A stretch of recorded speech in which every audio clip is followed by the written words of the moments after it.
the dying embers of human existence, as the asteroid, a behemoth the size of Texas, hurtles relentlessly toward Earth, the world braces for an apocalyptic end. Deep beneath the bunker, a refuge plunges into the bowels of the Earth.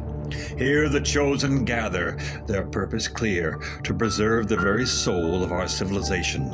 The 35 and 70 millimeter prints that encapsulate the magic, the emotion, and the dreams of generations past. These masterpieces, each frame a testament to the human spirit, are carefully cataloged and cradled in the cavernous confines of the bunker.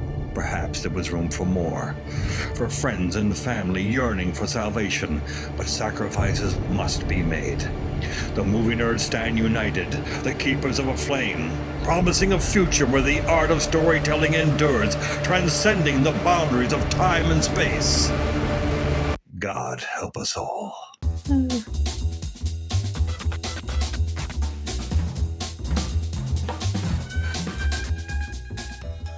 Welcome to Back to the Framerate, part of the Weston Media Podcast Network. In this cinematic crusade, we journey through films on VOD and streaming platforms, deciding their fate, salvation in our vault of legends, or eternal banishment to the flames of the coming asteroid apocalypse. You can find episodes of our show on Apple Podcasts, Spotify, or your favorite podcast app, or find us on social media at Back to the Framerate. I am Nathan Schuer, and accompanying me are the extraordinary movie mavens Brianna Butterworth and Sam Cole. Hello. Greetings. Hello, and welcome to our 99th episode Woo! of Back to the Framerate. Weston Media Podcast, dude.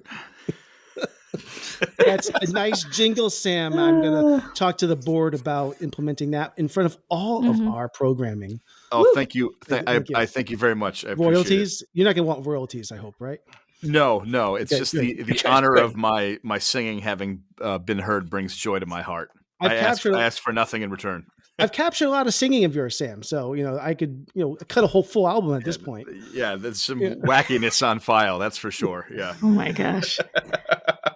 This should be a really fun episode. We've done this now 2 years in a row. We're going to do our wrap up of the past year. Hey, Happy New Year, everyone. It is 2025. Happy New Year. 2025. How do we get here? Just flipping the calendar. Slippery slope of life decisions. Here we are. Yeah. Well, Time of Sunday. By the way, happy 4th anniversary of the Capitol riots. Anyway, continue. Oh my God. Oh my God. Yeah. Sorry, I could not resist. You know me, wacky comedy. I apologize. Well, in this episode, we are going to be counting down our top 10 films of 2024. And also, we're going to have a few, maybe some superlatives and honorable mentions, some other categories of awards we'll hand out for some other films. But this should be fun. And then later on in the episode, we do have a special announcement about our 100th episode. Woo-woo. Coming up. So stick around for that. You don't want to miss that. So let's get into this. We have a B, you were just saying, how many movies did you watch last year from 2024? 72. Oh 72. my God. So it's not a super strong. Well, I'm not I've even done better. I'm not even say how many I watched because I could barely come up with a top close. 10. Yeah. You're pretty close. Put in Sam picked some movie leftovers from last year, I'm guessing. I'm just going to go with Super Mario Brothers again, 2023. I will That's say, all 10 spots, yeah. All 10. I will say I tried really hard to have a comprehensive view, but I have some pretty serious blind spots that I wish I didn't going into today's episode. Well, do you want to have any caveats here? Anything that you missed this year? We can say it right now off the bat because people might be asking, why isn't this movie on our list? Totally. So I will say right off the bat, I've seen several movies this year that I've liked, but I have not seen so many films that this is probably going to be like my worst top 10 list unintentionally. No. I have a lot more to see. So I just want to promise the audience and the people of America that I will get to these films. I will watch them. I've just been busy with stuff, but my apologies to the country, and I will not let you guys down. Well, do you Sam want to hear Cole for something? president 2028. Thanks. Well, I hear something funny before you answer that question. B, one year, Yeah. I think it might have been like 2015 or 2016. I was so behind on movies, and I've always put out a top 10 list on social media, but I was so embarrassed of the lack of movies that I watched. I put out a top 10 list of the previous year because I finally caught up on like the 2016. Hey, I caught up on the 2015 movies. This is my top 10 of 2015, and I felt good. And I felt good about that. You had some closure. Sometimes that's the way to do it. So one of the things that impeded me it was just release dates. So I'll just say now, one of my blind spots that I feel pretty confident would have been in the top 10 is Nickel Boys. And it just came out this past week here in Massachusetts, and I haven't been able to get to it. Same. The other two are Janet Planet, which was not an issue with release date. It was one of those movies I was like, this is going to be emotionally, it's going to wreck me. And I kept putting it off until I just put it off. And then Do Not Expect Too Much from the End of the World. All three of those, I'm like, these could have been real contenders. Mm-hmm. And I just didn't get to it. Get to it. I'm sorry. Well, all will be forgiven, I'm sure. Thanks. Thanks, guys. Believe me, I understand. Thanks, guys. There were a few I did not get to. I really wanted to catch Sing Sing, but that was not like a tiny release in the summer. Never got a digital release. I think it's because it's going to be re-released in the theaters, maybe around award season. That's why they didn't want to. I didn't see A Real Pain. I think it just got a digital release. I just watched that. Yeah, I haven't seen it. That. I honestly have not seen The Substance yet. I'm embarrassed to say, and I will watch it because I've only heard incredible things about it. It was really cool. Yeah. And there was a couple, I know Nickel Boys just came out, and The Brutalist, which just was not available in the theater anywhere around here. So a couple caveats, but hey, we're not. I'm an unpaid movie critic.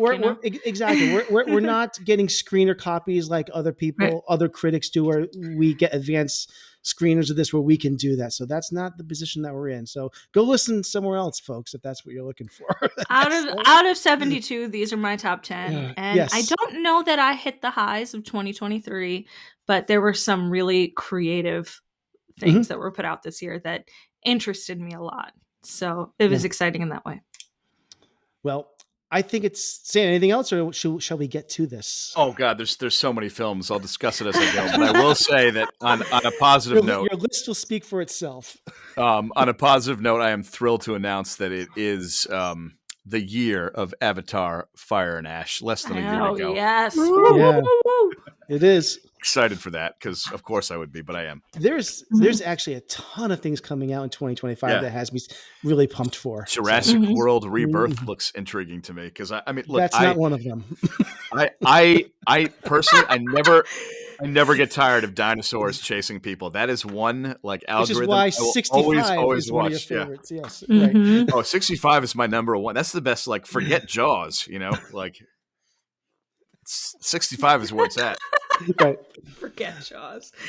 Oh, that's funny. Okay. Well, let's begin our top 10.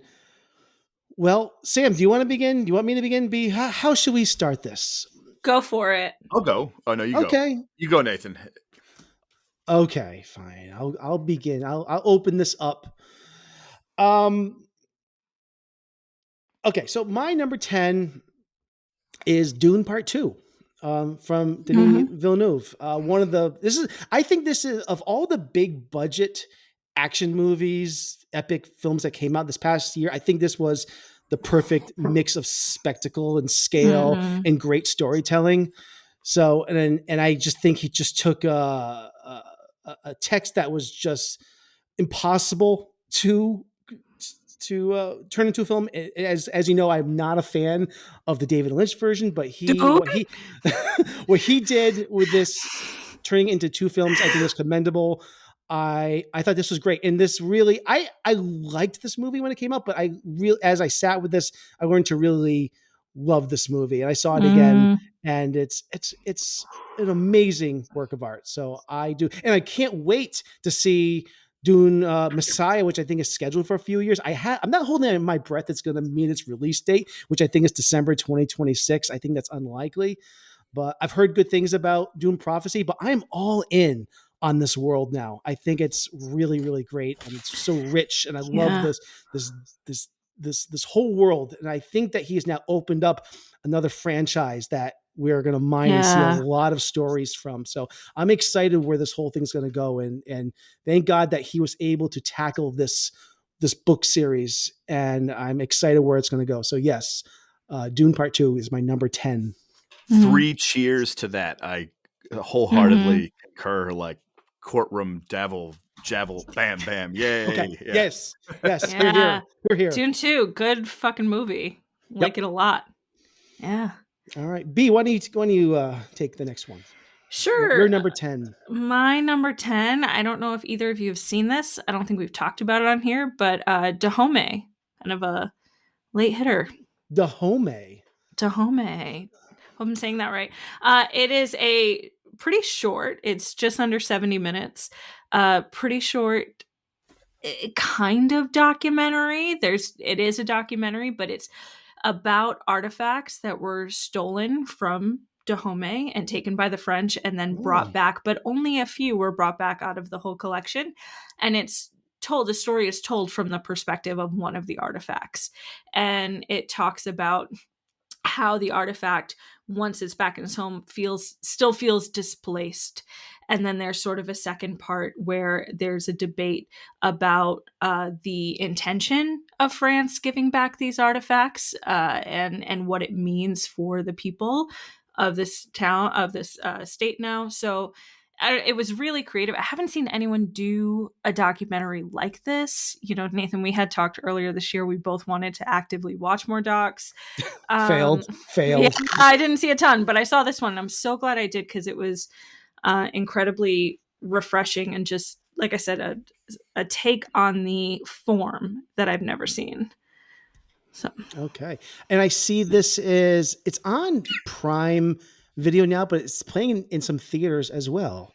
cool. So you could catch it if it's playing locally in Massachusetts. It's playing at the Brattle Theater in Oh, is it Cambridge. But really? it's also on Prime Video too. So That's take your awesome. pick. It might be playing at one of your boutique theaters in your neighborhood, listeners, or you Go could check also it play it on out. Prime. Oh, interesting. All right. Good pick. Hmm. Sam, what is your number 10? So my number 10 would be Wolves, directed by John Watts, Mm-hmm. starring Mm, Brad Pitt and George Clooney, I didn't see and that also one. Amy Ryan. I actually really enjoyed it. I just watched it randomly one night. Very taut, fun thriller, very quirky, well shot, interesting scenario. I did a lot with like close quarter situations. I won't give Cool. away, like there's like a lot of twists and reveals in it, but I just overall enjoyed it. And it was very memorable to me, as there's a lot of films that I watch that they'll like leave my head, but this one stuck with me. So give Wolves a viewing. You will be entertained. Mhm. I know why you like this movie, Sam. It's that same dichotomy as like the Ocean's 11 type s- Mm, dialogue, Yeah, snappy. Yeah, like exactly. it did that for me as well. I thought this movie went on a little long, maybe not long, but Yes. Yeah. kind of the third act I thought fell apart a little bit. I liked the Clooney Pitt Yeah. dialogue, their dynamic. I thought was great. They could just riff off each other all day long. I'll buy that ticket. I did think that the story kind of petered out a little bit, but I I thought this totally movie hear was that. perfectly serviceable. I, Is how I I I hear that 100%. Like it wasn't amazing. It didn't reinvent the wheel, but it yeah did its thing that you just yeah described. It did it well. It yeah was like totally. popcorn fun, you know? Yeah. It mm. is totally okay. I think we're back to me. Yeah, number And number 9. 9. So number 9, this was a movie that was we did, listeners, we did a halfway through the year we did our mid-year top 5 picks. This movie was one of my early favorite movies. It did not leave my top 5, and it is Challengers from Love Luca it. Yes. Guadagnino. I almost feel bad that Challengers is this low on my list because it was so long in like my top 2 or 3, but Yeah. it started going further down the list, and I actually didn't. I almost wanted to stop watching movies because I didn't want it to leave my top 10. It's so And I good. kept saying, "Oh, it's down to 7, it's down to 8, it's down to 9 now." I'm like, "Damn it, I don't Yeah. want it to leave my top 10." I'm worried that this movie is going to get completely snubbed out of award season. I think it And will. I think it's Yeah. going to. It came out in April, I think. Yeah. And this is basically a three-hander. Incredible Yeah. performances from Zendaya, Josh O'Connor, Mike Mike Feist. Feist. I love Yeah. the pace of this Pretty movie. fast. It's like not like watching a tennis match. The banter in this, the back and Yeah. forth, and you almost feel like the ball being throttled back and forth between these characters. And at times, the camera is literally the ball. It's so cool. And the I am soundtrack so fucking rips.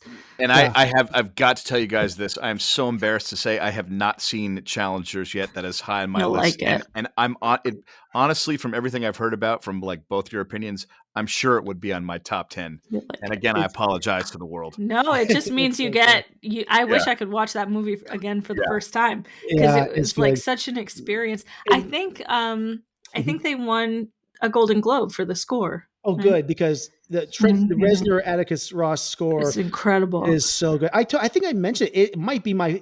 It's a lot of praise. I think but it's my favorite It score. might be my favorite score of theirs. And we're Yeah. talking Social Network. We're talking a lot of great things this tandem has done. It's so good. It's So, up there. Yeah. So Challengers is my number 9. Mhm. All right. So B, what is your number 9? Alien Romulus, baby. Oh, cool. Yeah, I like this movie so much. So out of this, collection of a few dozen movies that I watched this year, there's only a handful that I've already watched twice, and this is one of them. It just has that rewatchable factor for me. I can see myself coming back to it as a comfort movie, and I thought it would go down on the second watch, honestly, just because it does have that video game nature, and I Yeah. was worried that it would feel more formulaic.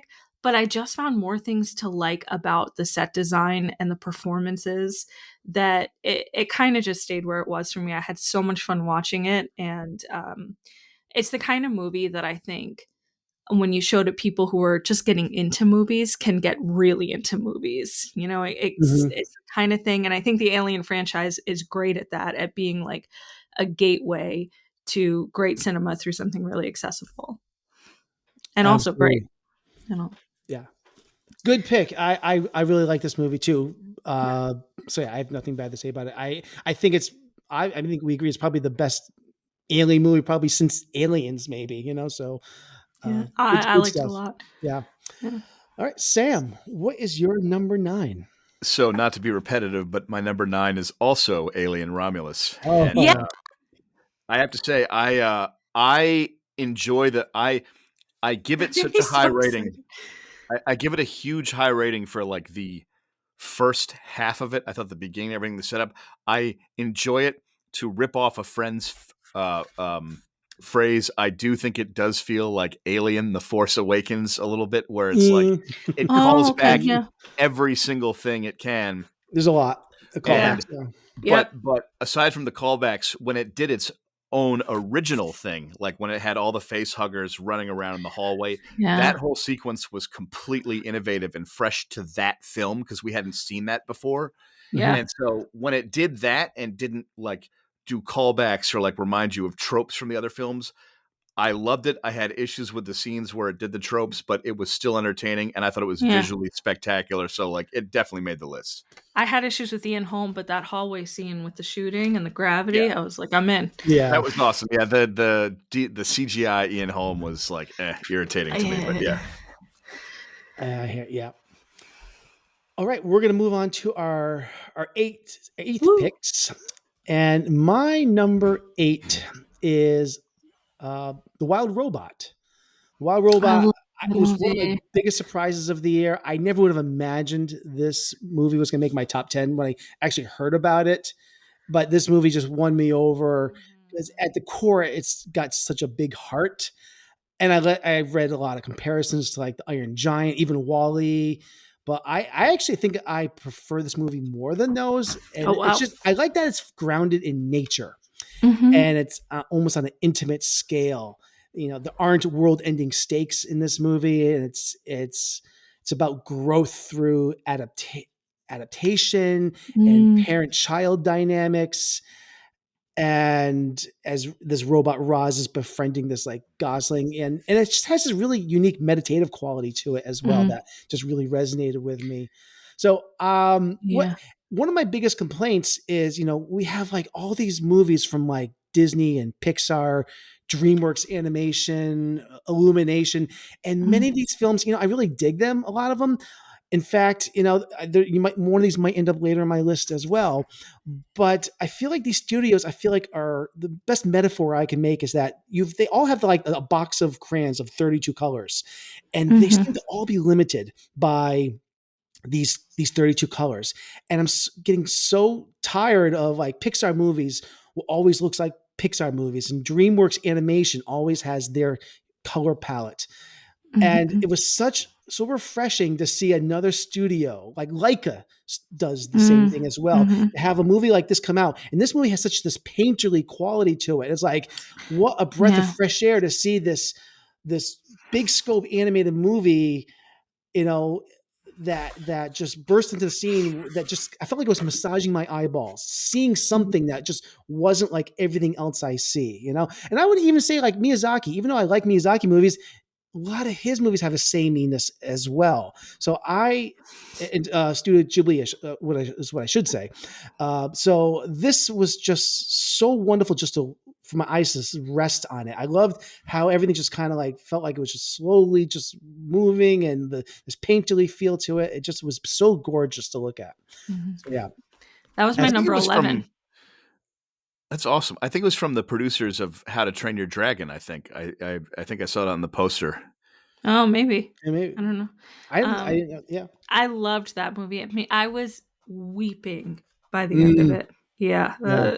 beautiful movie. I haven't seen it. I look forward to seeing it. By the way, movie that Fuck. I am not looking forward to is the live action How to Train Your Dragon, because it looks like just another live action remake. I'm just like, I am so checked out of that. I know, me too. Yeah, I thought, I'll be honest, I thought the trailer was or that like teaser trailer was it didn't look great because it was one of those like very CGI oriented, and you thought, well, why not just like it started Make as an an anime. animated film, like they're just duplicating the look. I thought they were going to take the story and do something visually different, and I saw that trailer, and I'm like, it's like looks like a shot for shot It does. remake. I Like think it's Right. going to do why? that. Yeah. Yeah, Yeah. Yeah. Boo. Dumb. Yeah. we'll B, find out, I guess. you're number 8. I saw the TV Glow. Jane Schoenbrunn. I know you love this. Yeah. I really did. This is one of those movies that throughout the year the imagery has just stuck with me. I watched it pretty early on, but um Jane's movies for me are just sticky like that. They just sort of stay in my brain and they're hard to shake. And I think they tap into a very specific period in time that happened to be the time that I grew up. And it's the closest I feel to a nostalgia movie without being a movie that I grew up on. And I saw this particular film centers around a fake TV show that feels so real. It's so on the nose of a movie from that era or a TV show from that era. Yeah. And that sense of identity when you're kind of a weird kid that so associates and sublimates into the media that you consume and what that means and how you grow out of it and you identify yourself with it, and it's really beautiful, I think. That's a good pick. B. I think we talked about on the podcast that I saw this. I wanted to love this Yeah. so much, and I was because this movie I should, because I was also grew up in this era as Yeah. well with the Buffy and Angel and Buffy. X Yep. Files and Yeah. this 90s nostalgia. I'm like, why is this not connecting with me? And I don't know why. Maybe I wasn't a weird enough kid. I don't know. Yeah, Yeah. and I do think we're all going to the World's Fair, which it just Yeah, I that's got a to little stick with higher that. for me Yeah. than I saw the TV Glow. That just hit me in a different way, but I still love this film, and I can't wait to rewatch it. It hasn't made my rewatch list yet, but I feel like I still know it shot for shot. You know. You're making me rethink something later on in the show. So, okay. Okay. All right. Sam, you're number 8. So because I have a real soft spot for high octane action films, and I love Yes. 90s, like I highly enjoyed Bad Boys Ride or Die. I'm a fan of the.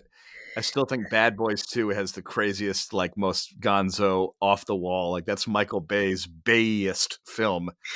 But I enjoyed it, and I also like that in this age where like a lot of these huge blockbusters carry price tags of like 250 million, or like Indiana Jones and the Dial of Destiny 350 million.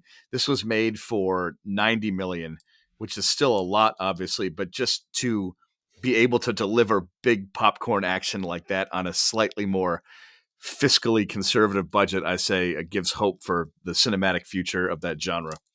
So number 8, wasn't it great? Hey, I still need to catch up on the third one, which I haven't. I haven't yet. So I need to marathon all 4 of these someday. I didn't catch up on that one, but I did catch up on the new Beverly Hills Cop, which I feel like is sort of a yeah. of a thing. Don't tell us your number 7 yet, B. Okay? Oh my god. wait, and because I'm psychic and I'm so good at being psychic, B, let me guess. I know what your number 1 is. Hold on, I'm going to say it. Juror number 2. Am I right? Totally. Everyone knows that I ride hard for juror number 2 and Clint Eastwood generally. Honestly. All right, we're up to our number 7, and so each year, we just talked about this. I vow to watch more documentaries, and a goal I fail miserably at every year. And I tried to watch. I did watch Skywalker's A Love Story. I did not like that, so that was even close to my top 10. And I watched a movie I thought would make my top 10 because everybody loves it, and that's that Superman, the Christopher Reeve movie. Oh yeah, didn't even make my top 20. It was good, but didn't make my top 20. But on Christmas Day, my family and I were sitting at home, and we decided to watch Elf, actually, from 2003, Will Ferrell movie. I actually hadn't seen it in like 20 years, and I kind of wanted to see that film. Oh, I love Elf. And during that, it reminded me that I've been meaning for months to check out this documentary with Will Ferrell that he was involved in, entitled Will and Harper, that I was hearing some good things about. And I loved this movie. It's so good. First of all, I'm a sucker for any movie that takes me on a cross-country road trip. But then add in this premise where, Will's friend, who was born Andrew Steele, whom he's known for 27 years or so, and they go way back to his early days on SNL. And they later collaborated on films. And so this movie is about Andrew, who decided to come out as a trans woman. I don't want to get this wrong because I know there's a lot of, I don't want to get in trouble for that, but I think that's how it is. He comes out as a trans woman named Harper, and it's about coming out to her friends and how they would take this news. But it's more than that. It's more about Harper becoming comfortable in her own skin. So Will proposes this cross-country road trip from New York to LA, stopping all these places that Harper used to frequent when she was identified as a male. And it's fascinating and a beautiful story about friendship. And there are these several times at this movie, it gets so raw and open about the difficulties Harper is going through that it's almost too hard to watch at some points. And I can't recommend this film enough, especially nowadays with the trans community and their legal rights being threatened. It's really, really an important movie right now that I think everybody should watch. It's funny. I was bawling at times in this movie. It's really great. And so, yes, Will and Harper is skyrocketed to the number 7, which I never thought this was going to be something I was going to like until I saw it. But it is a fantastic documentary. Yeah, it's a beautiful movie. Yeah. All right, B, you're number 7. Not nearly as touching as that, but a late entry that I knew was gonna make it. Nosferatu. Okay. Yeah. Can't wait to see it. I have not seen it. One thing about Nosferatu, that dude be horny. It's crazy. That's a term that's getting thrown around. It's a horny movie. It's You a know, horny I movie. I know. still I'm don't think it's sorry. any hornier than the Keanu Reeves one. He's creepy bald guy with a mustache. I don't find anything horny about him, but sure. Well, and like the whole movie culminates in him doing Okay. missionary. Yeah. Okay. But no, No, I agree. Good I'm a film. big Eggers fan. I don't know that this for me the lighthouse is like the lighthouse, you know.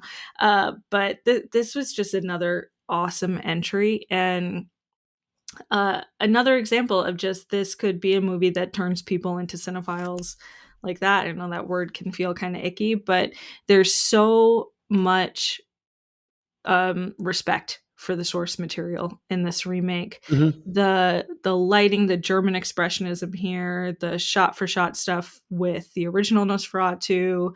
I'm so grateful that I got to see the original so recently, so it's fresh in my mind.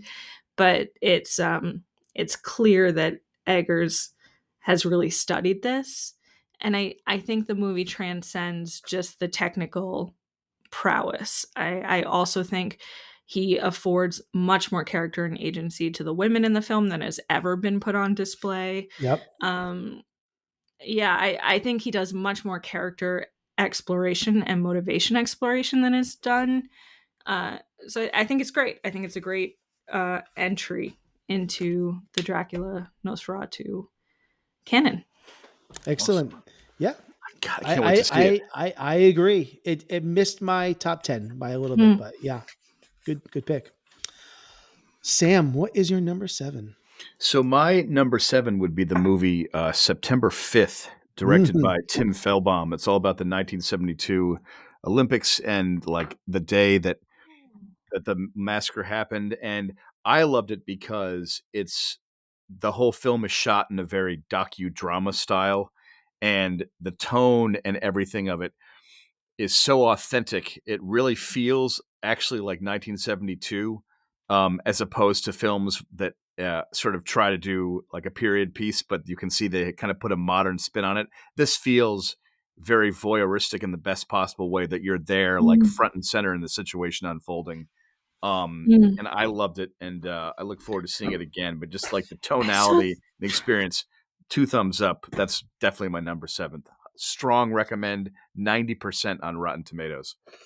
I saw trailers for it. It looked awesome. It's great.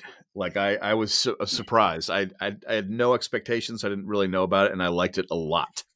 Now you got to Nice. see this at a festival, right? Because this hasn't been released worldwide yet, right? I This will think it probably be. has. I think it. I don't know if Is it's this worldwide, is but I think it came out theatrically. But I went to like the premiere of it, the screening of it at Paramount like a week before it came out. But I think it's oh, out okay? now, maybe somewhere. I think in the U.S. Oh, Or good, no, good. wait. You might be right. It actually may get a theatrical release in January. I'm not sure. So I think it yeah, is. I think you might I be didn't. I right. didn't know Yeah. if this was technically going to be a 2025 release or not. But anyways, you got a chance to see it early, and that's awesome. So yeah, great. I'm Yeah. really looking forward to this. This might end up being on my top 10 next year if I Yeah. have a Yeah. chance to see it. Who And knows? I think you're right. It Um, does come out and I think in January. But yeah, definitely yeah. worth it. That's Well, awesome. that's great. All right, so we're up to our 6 picks, and this is the movie that actually slipped in at the last minute. I think I saw this 2 days ago. Over this past weekend, I checked out Ghostlight, and this is from Mhm. directors Kelly O'Sullivan and Alex Thompson. So this is actually kind of hard to talk about because this movie again wrecked me, and I have a Mhm. tendency of watching movies that really destroy me sometimes. The parallels of what takes place in this movie kind of took place during a tumultuous time in my life a few years back, which is kind of uncanny, which it's kind of weird. But basic premise, without giving away too much, there's this character Dan, is a father who's a construction worker, and he's got some rage issues, but he has this 16-year-old daughter also that acts out in these kind of terrible ways as well. But we learned that this all stems from this family tragedy. I'm not going to talk about what that is yet because that's important plot point here. But so Dan stumbles upon this opportunity at kind of in a in a weird way, to join a community theater group's production of Romeo and Juliet, which both magnify his grief that he's going through, but also kind of help him Mhm. work through it. So this was a very difficult watch for me because without getting into too much personal stuff, I really identified with the main character, Dan, in many ways because more way I don't want to talk about it in the podcast, but it's there's a lot that paralleled with his journey of during a time of grief, found solace joining a community theater and working things out with that. Mm. I went through a similar thing 5-6 years ago, which was so weird watching this movie. And but this is a really lovely movie. It's quietly showing us a portrayal of grief that I haven't seen in a film before. So, Mm. but in this movie, I was bawling my eyes out again. So this really struck a chord with me. This movie is not for everybody, but it was great performances, really well done. So it's called Ghostlight. It's awesome. Yeah, and it's I haven't even heard of it. yeah, it was a small release. It's on AMC Oh, cool. Plus. Is that what it is? Yeah. Right? Yeah, right now. Yeah, yeah. It's really well done. Mm. Awesome. All right. So B, you're number 6. Number 6 is a movie that I think is important to the American canon. I'm going with The Piano Lesson, the Uh-huh. latest adaptation of August Wilson plays The Mhm. Washington Family back in action. Denzel producing, Malcolm Yeah. directing, and John David starring in it. Of course, you have to mention Danielle Deadwyler too. Her performance is incredible. I just think this whole project of adapting these plays is critical. And I think it's wonderful that they're getting to be seen by a modern audience with such a wide reach on Netflix. Yeah. And not only that, it was super well done. It's a compelling story, and I love the way it was told. I think it's it's the story of like wanting to hold close to your family's heritage. I think is something everyone can relate to or understand, and the sibling dynamic or any family dynamic about how you honor your past but grow and move on and honor the wishes that your ancestors probably had for you obviously is something that I think a lot of people can touch on but is so important in the context of slavery in this story and Mhm. needs to be told, needs to be shared, and it was done super well. I love the ending and I was crying like a baby. So Yeah, really well done. Yeah, and Danielle Deadwyler was a big fan of her in oh this my film. god, so I good. still don't know about John David Washington's performance in this. Mm, I was kind of mixed on it. mm, Um, but but yeah, it was good. I like Samuel Jackson in this a lot. yep. It was well done. It was really well done.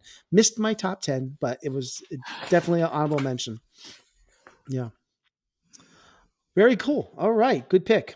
Sam, you're number 6. So my number 6 was hilarious, over the top, raunchy, crazy, and had the thinnest plot I have ever seen for a blockbuster. Nosferatu. But I did not care. I am, of course, referring to Deadpool and Wolverine, which I Oh. highly, highly enjoyed. It's like it was complete, like the freedom in which it indulged itself. It was just like an awesome, over the top, bloated, crazy, wild ride, and Mhm. literally like for 30 minutes straight of this film, like Deadpool and Wolverine just beat the shit out of each other, and it's just ridiculous. I just like That's such a I don't know. good I just it was I had so much fun. Like it's not a like a great film in the history of cinema, but like I was wildly entertained by this film. So oh it yeah. made the list because like I just laughed like the hardest I've laughed all year probably. I hear that. I agree. I had a great time with this. So yeah, yeah. I wonder though how much of an actual movie it was, more than just like Oh, it's barely a advertisement. movie. It's How barely a awesome are movie. we? Yeah. How Barely awesome a is the MCU? movie. I even love how they like purposely rip off the like Mad Max vibe. They're like, "Hey, it looks kind Oh of yeah. Mad Maxy out Yeah, here in the desert Yep. scenes." I was like, "That's funny." yeah. Oh yeah, good time. I had so much fun watching that. I Yeah, agree. sublimely ridiculous. All right, we're halfway through. Here we Yeah, go. we are. We're in the back. We're in the back 9 now, or the back 5, I should say. Okay, so my number 5. So a few picks ago, I praised the Wild Robot for its original animation style, Hmm. and I kind of ridiculed other big studios for always dipping their paintbrush in the same bucket.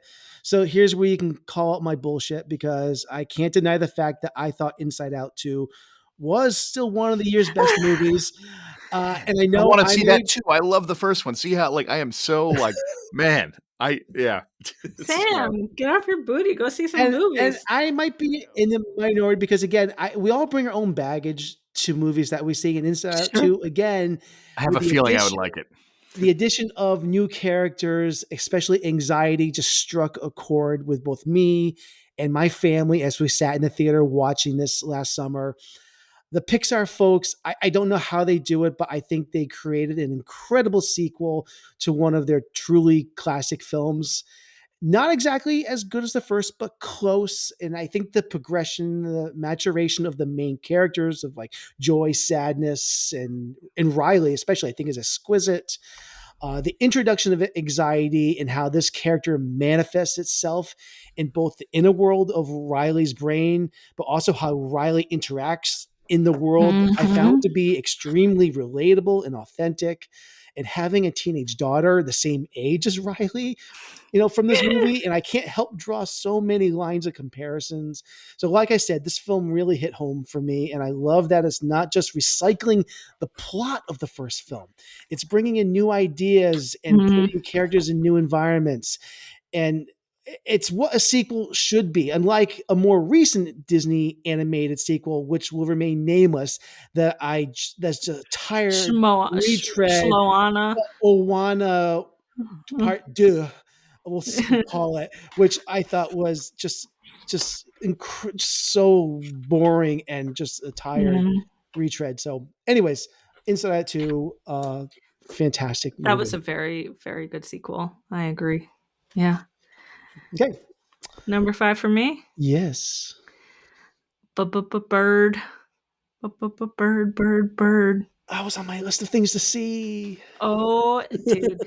I was like, It it was actually, really. honestly, B, it was either that or I watch Ghostlight, and I was like, I only have Oh, time to watch one of these two movies.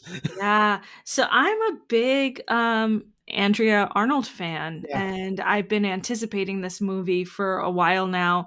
And I'm so glad I got to see it before we did Okay. this, because this is one of those late ones that skyrocketed way up my list. Um, I'd say the first third of the movie was a little tough for me to connect with. We have a newcomer here, Nikea Adams, who plays 12-year-old Bailey, doing incredibly deep work here. Looks amazing, is doing a wonderful job. So you can see every expression on their face, every thought. They wear it right on their sleeves, and they're doing so great. The story, I don't want to give too much away, but really I interpreted it as about guardian angels, and just when you're a kid and you need a guardian angel, and how you learn to become that person for yourself. And Barry Keogh gives a great performance in it, but really I think Nike is the star. And it's a great return. I don't know that people will love it as much as they loved American Honey or Fish Tank, but Mhm. it's a great return. Awesome. Awesome. It's I'm gonna check it out as soon as I can. Mm. Yeah. Okay.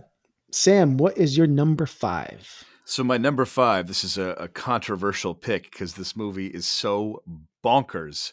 And I don't know whether I like it or think it's nuts, or I don't still know to what to make of it, but I found it highly entertaining. I am referring to Megalopolis.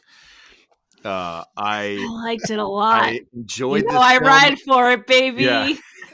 I'm so glad that Yes. Megalopolis made somebody's list. It might be on someone else's, but that's so cool. I love it. It's All right. so good. I highly enjoyed it, and even though it's like I don't know how to describe this film at all, without giving it away, I found the closing, like the last scene, with the kid on the stage and like the freezing of time. That's all I'll say. But like I found that moving and poignant somehow, because it put this epic coda on this wild tale. Like that movie has so much thematic, insane ambition in it, It's and so some like, good. so good and wildly over the top performances. I will Woo. still say the most unintentionally hilarious moment in that film, or perhaps intentional, is when she is literally talking to Adam Driver, and when she's like, "Dad, he's a really good guy. Look, do you see any evil in him?" And it cuts to this intense face of Adam Driver, and he's doing like a Kylo Ren stare. The whole entire audience burst out laughing in unison in that moment. It was brilliant. For Number the 5. listeners, Nathan and Sam were subjected to like a 10-minute voice note from me after seeing Megalopolis about how I'm pretty sure it falls in like the great Italian American canon. I think it's an awesome choice, yeah. Sam. Yeah. I ride for Megalopolis. I'm so glad it made it onto a list. Yes. Definitely very memorable. Everybody else is an idiot. I'm so sorry. You're wrong. This movie rules. We know. We know what films are good. That's what we do. You're welcome. That's what we achieve at Back to the Frame Rate. Well, I will say it did not make my top 10. I thought about it. Nor my top 20, but it does make a superlative category later on. I'll just tease that. It definitely makes my top 15 and a superlative. Okay. So number 4. We're on the number 4. Okay. My number 4 is Conclave. Good movie. This is another film I had no idea I was going to love as much as I would. The premise, when I heard about it, served absolutely no interest to me at all. I really thought this was going to be this Like really a Dan stuffy Brown film with Christian politics and such. I'm not Christian. I'm like, I don't care about this at all. But this was really a straightforward mystery thriller. And I can't think of another film this year in which every scene, every line of dialogue, I was on the edge of my seat. And most iconic vape hit of all time in a movie. Oh my God. Pope's vaping, Cardinal's vaping is so cool. And these were just a bunch of Cardinals in a room talking for 2 hours. Yeah. That's all this movie is. And just a locked door mystery. And the fact that this movie generates so much tension is a credit to the writing, Edward Berger's directing, who, and it's a shame if Berger doesn't get Best Director nomination, because who knows? I know it's a tight field all the time for Best Director, but without a doubt, one of the front runners for Best Actor is Ralph Fiennes as Cardinal Lawrence in this. He's put in charge of overseeing the conclave. I didn't even know what conclave meant before this. That's how much I know. And which apparently is what they do when a new pope is elected, which is all new to me. Hats off to Stanley Tucci as well. Always consistent, and I love seeing him. I'd love to see him get a supporting nomination. He's not going to, I'm guessing. Yeah. But great film. My biggest takeaway from this is that I can't wait to see what Edward Berger does next, because this and the last film he did All's Quiet in the Western Front a couple years ago, which was really, really great, epic war storytelling. I think he's great. I can't wait to see what he does next. So awesome film. My biggest takeaway, Ralph Fiennes, hot no matter what, maybe. Yeah. Absolutely. You know what movie I never saw of his from a couple years ago? I never saw The Menu.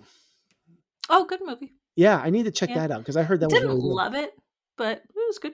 Yeah. I like Conclave better. Yeah. All right, you're number 4. I'm gonna go with Anora. Anora. You and I are both big fans of this director, and he comes out swinging with another great one. I thought this was really fun. I didn't expect it to be, I don't know why, based on, but I didn't expect it to be so funny, and I found myself rolling on the floor for a really good amount of this movie. It just had my partner and I in stitches for a lot of it, and then it would be, a hairpin turn, and it would be making us like break down. But as usual, there's something so real, something so tangible about these characters. This is a far cry from Pretty Woman, This is not that story, but it's this is a silly thing to say for a movie that I put so high, but I really loved the blocking in this movie, Mhm. and it just was just that attention to detail in every scene and about every character, and to use it to tell such a wonderful story. And I Yeah. thought it was great. Great pick. Great pick. All right, Sam, you're number 4. So my number 4, which surprised me, as I feel like I was one of the 5 people that saw this, but Horizon: An American Saga, Chapter 1, the Kevin Costner film. Yep. Very uneven, but there was just I thought some of the scenes in this film had absolutely terrifying suspense. I like the atmosphere for it. I'm kind of a sucker for westerns. Like, it does have lots of characters. It is a bit all over the place, but I just enjoyed the experience of watching it so much that I kind of surprised myself, and I will definitely be watching that film again. And I don't know if the second one has come out yet or if it's not coming out, but I'll be Who there knows? if it does. Who Probably on knows? streaming, I'm guessing. Yeah, but This I is enjoyed it. this is the one reason why I never watched Horizon, because I'm scared I heard it has kind of a cliffhanger. It does. Yeah. And like I'm Mm. worried we're never going to see any of these follow-up films, that they're never going to see the light of day. Am I going to waste my time with 3 hours of a movie that's never going to see a conclusion? This worries me. I want to know that there's a release date for at least a second film before I invest 3 I hours of thought my time into that this. part 2 was shot and it just didn't do well, and the first one, and I think it might be coming out to streaming, but The second one has, as far as I know, unless I read something different, it has no release date yet for anything, any streaming date or right. it's not going to go to the theater, clearly. Oh, for But sure. I yeah, just mean production. I think he filmed a 2-part, both at yeah. the same Well, time. he Mhm. Yeah. did, because they were supposed to come out in Yeah. June and then like Mhm. August back to back, which was a dumb Right. idea. Yeah. Yeah. Because Mhm. because no one's going to see the first one before the second one comes out, and like what's the deal with that? I don't know. Yeah. Mhm. Odd, too Oh close well, together. Yeah. yeah. Mhm. But I All right. did. I mean, not perfect, but I really the scenes have been sticking with me for a while, and I highly enjoy it. I'm surprised because I know it's not highly rated. It just struck with me for a reason. Yeah. I haven't seen it yet. Did you watch Yellowstone, Sam? I haven't. No. Okay. Yeah. I've only seen a little bit of it. This is really weird, but my cat loves it. I think he's like a horse cat. I'm serious. You can put it on in Yeah. the background and the cat's You- like glued to Yellowstone. I don't know. Wow. Yeah, That's it's amazing. true. I wonder why that is. Interesting. I don't know. Maybe he likes Kind of awesome. horses. Yeah. Dreams of running around. I don't know. Well, Possible. I will check it out someday, because this is the movie that he threw Yellowstone away to do. Exactly. He Yeah. walked away from this. This was his gigantic- passion project. Yeah, So Yeah, I mean, and I that's was aware cool. of him leaving Yellowstone. I hadn't seen it, but it was interesting. Surprised he left, but yeah. Yeah. Okay, so we're on to our number 3, and so when we did our top 5 at mid-year, this was my number 1 movie, and it fell down only a couple spots. So this movie is Love Lies Bleeding. This movie is my jam, up and down, left and right. Kristen Stewart, Katie O'Brien deliver standout performances. They breathe life into these characters that feel simultaneously like relatable and larger in life. The film belongs to one of my favorite genres, like stories about third-rate petty criminals. But there's also something really so compelling about these characters who inhabit the margins of society, especially when set against gritty backdrops of the 1980s. These are people who dream big but live small, ordinary lives, but but undermining themselves with poor decisions. And I just love people that just live in this rut. So, anyways, Rose Glass's direction just elevates this story, and it's just truly something extraordinary. I think that everything has this dreamlike quality to this. Every frame is drenched in vivid, saturated Mm. colors. So this movie's lingered with me all year. I love it so much. I've talked about this a lot in this podcast. I don't need to say anything more about it. And the funny thing is, this is number 3. This movie, my second and first movie, either one of these could be my favorite movie this year. It's the hardest thing to do is figuring out which of these 3 is my favorite. If you were to ask me next week, Love Lies Bleeding could be my number 1, and or number 2. All of these top 3 movies are all tied for first for me, honestly. That's what I'm going to say. It was so hard to pick. Nathan, Yeah. my number 3 is Love Lies Bleeding. Uh-huh. So you ditto. you put it much more spectacularly than I could have. You are, as per usual, much more eloquent than I would have been. But yes, there's something incredibly compelling about these characters that are just doing their best. If you support women's rights, you got to support women's wrongs. And this is that movie. Rose Glass, I'm so thrilled to see her back after Saint Maud. She's making great work. I can't wait to see what she puts out next. Yeah. I'm a sucker for a touch of the surreal. This, as you mentioned, is a very grounded story but it is elevated not just by the color palette and the direction, but that sort of almost supernatural quality that And weaves its Ed way. Harris's hair too. Yeah, and Ed Harris's hair. That's real brutal. This is one of those movies that I have come back to. When I could have been watching another new movie, I chose to watch this one again a couple of times because it's darn good. It's just darn good. It is. Mm-hmm. Okay. Sam, what is your number 3? So even though this was not as good as its predecessor, I am still such a huge fan of the saga, the world, and the atmosphere. I am, of course, talking about Sonic 3. No, just kidding. Furiosa, a Mad Max saga. Sorry, I believe it's pronounced Furiosa! Not Furiosa. Furiosa. I highly enjoyed it. I just it is uneven in parts, but that set piece in the middle where they're like on the rig and just that was spectacular. It is. I thought it was an interesting film, not quite as successful a formula as obviously Fury Road, but enjoyable nonetheless. Like a worthy addition, and it's sort of an oddly self-contained story, but the opening scene of that film, like the opening 20 minutes up to like the mother's death, I thought was just like amazing. Yeah. I can't wait to watch this with a little more space. Yes. I do have it so married to Fury Road, and it's really hard for me to divorce them. Yeah. And but I do think they're totally different things. And I do think it's an incredible movie, but I've seen it. I had that opinion of it, and now I need to watch it again and sort of let it stand on its own merit. Cool performances in it. Yeah. Selfishly, I really wish it had done better at the box office because I know that waiting in the wings was like Mad Max. There was another one he was going to work on, and now because of that film, I don't know if it'll go into production. But never say never. He usually finds a way. I did rewatch Furiosa about 2 weeks ago because as you just said, B, I think when we reviewed it early in the year, we watched all the Mad Max movies back to back to back. Yeah, we were immersed. Yeah. We watched all 5 of them. And I feel like I got so much more out of it seeing it kind of standing alone.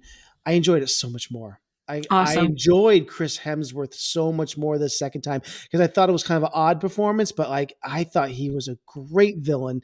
Seeing it the second time, I got a lot more of this the big awesome spectacle of it this time around, and yeah, I'd say I probably gave it like a 3.5 last time. It easily is a 4 for me now.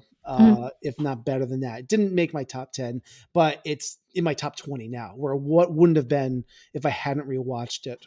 But yeah, I think it's a great film. And it's I think it's a tragedy that it didn't do better than it did. It should have. I don't Absolutely. Know. Yeah. Definitely hear that. So, I highly enjoyed it.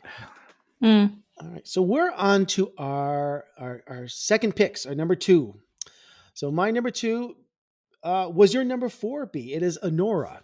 Hell yeah. So I think I mentioned this a month or so ago. Sean Baker is 4 for 4. Great. Making movies that nobody else is doing. Straight bangers. It's probably 2 and not 1 because it's not my favorite Sean Baker movie. It's still the Florida Project for me. Yeah, that's my But favorite too. yeah, but he seems to Willem have found Dafoe. this interesting niche, telling stories about people once again inhabiting the margins of society, which I love. Mhm. And in this case, it revolves around sex workers, and Honora is this woman who works out of this gentleman's club. Mikey Madison is so good in this, Mhm. and it starts off as a Cinderella story, but once we get past that, my favorite part of this movie is the middle third of this, where I've read some Discord online where people don't like this section of the movie where it's like this midnight madness like run through Oh, it's so fun. Brooklyn, and like it's my favorite part of this movie because this is where it Yeah. gets hysterical. So funny. My favorite, and I think one of my favorite characters in this is the guy that plays Toros, who is Mhm. like this fixer for like the Russian oligarch, the family, who is just sweating out trying to salvage He's this like, this is just a situation. job, man. I just got to figure this out. I like that the goons were just so apathetic. So I wish he would get like a best supporting nomination. He won't, but Want again, to go to Igor. yeah, Mhm. there's so much to love about this movie. But yeah, you said already everything that needs to be said about this. But no, I was gonna say I don't know if you agree with this, B, but I'm trying to think. Who does Sean Baker remind me of from like maybe another classic director? And do you think that he has like any common sensibilities of maybe like a John Cassavetes working in the independent scene, intimate yeah. character studies, emotionally raw performances? I'm just trying to like figure out like who is he, like maybe like the modern Cassavetes, possibly. I don't know. Yeah, I kind of like that. I have to think about it if there's any apt comparisons that are not Cassavetes, but yeah, I kind of Possibly like like that. Women on the Verge, or what's the Yeah, one? Faces. I could Faces, see him Faces. making kind of a Faces. Um, There's a similar spirit to their work, possibly. I thought about it the last couple of I days. almost think kind of a little early Jarmusch too. You know, Yeah. but All right. yeah, So that's for my sure. number two. What is your number two, B? My number two, and like you said, my top three could move around, and I'd be totally fine with it. But this one I've talked about on the pod a lot. I loved it. It comes in my favorite genre, and what a standout it became right away. Something salvaged Q1 this year, and it was The First Omen. Nice. Yeah, you did. You So talked about how much you like that. cool. Oh my god, it's so friggin' good. Uh there's a scene in this movie, I don't know if either of you seen it, but I have no idea how she got that past the censors and to be shown in major movie houses. It's incredible and graphic, and I think I said in an earlier review of it, it's it uses the Omen series to scaffold this very strong story around, but it is not beholden to it. It elevates it and stands on its own 2 feet. Uh, Wonderfully done. Yeah, I could go on. It's super. Okay. If you see one, and there was a lot of scary movies this year, but if you see one horror movie, this should be the horror movie you see. All right. I need to check it out. I do. It's so good. I will. I It's will. so I good. will. Just more Catholicism for you. Just take it. All right. Sam, what is your number two? My number two is Dune Part 2. I thought it was brilliant. I thought Denis Villeneuve did a great job.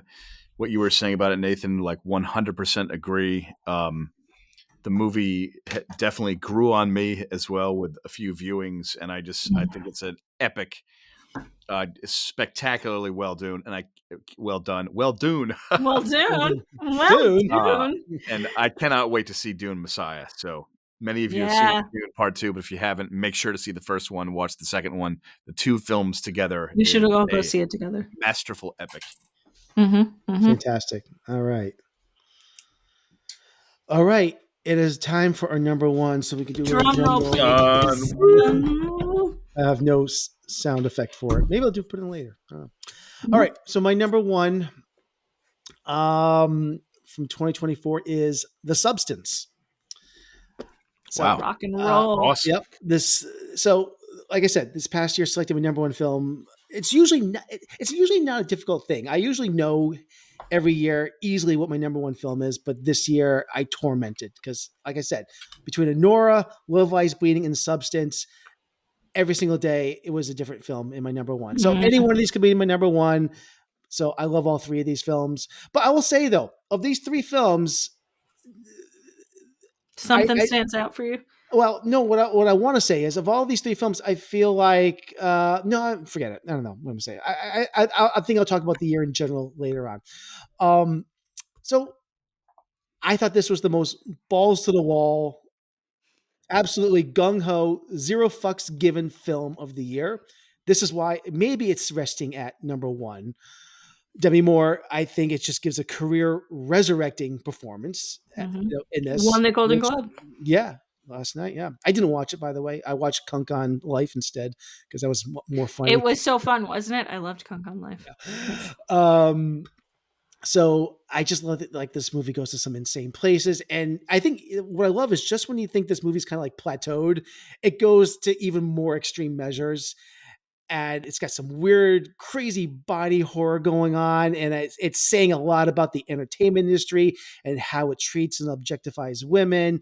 Dennis Quaid, where's he been the last couple of years? He's been like playing like all these like spiritual like movies and like family films. Good And to have you back, Denny. and now he's playing this TV producer of one of the most grotesque and appalling representations of a male character I've seen in so long. But he's like this amalgamation of like toxic masculinity, misogyny, and sexual gatekeeping that goes on in the industry. And it's just this incredible film that I'd say is the closest thing also to a David Cronenberg film that we've had in a long time as well. So I love this movie. That's a fun comparison. And Yeah. yes, I'm pumped. I'm going to watch it again tonight. Hell yeah. Hell yeah. Substance. All right. You're number one, B. Well, Nathan, you mentioned balls to the wall. Okay. Challengers. Okay. It reigns supreme for me. I can't get it or the soundtrack out of my head. I think it rockets these three to superstardom. You can Zendaya already there, but I think this gave her a chance to really chew on scenery and perform in a way I haven't seen her perform before.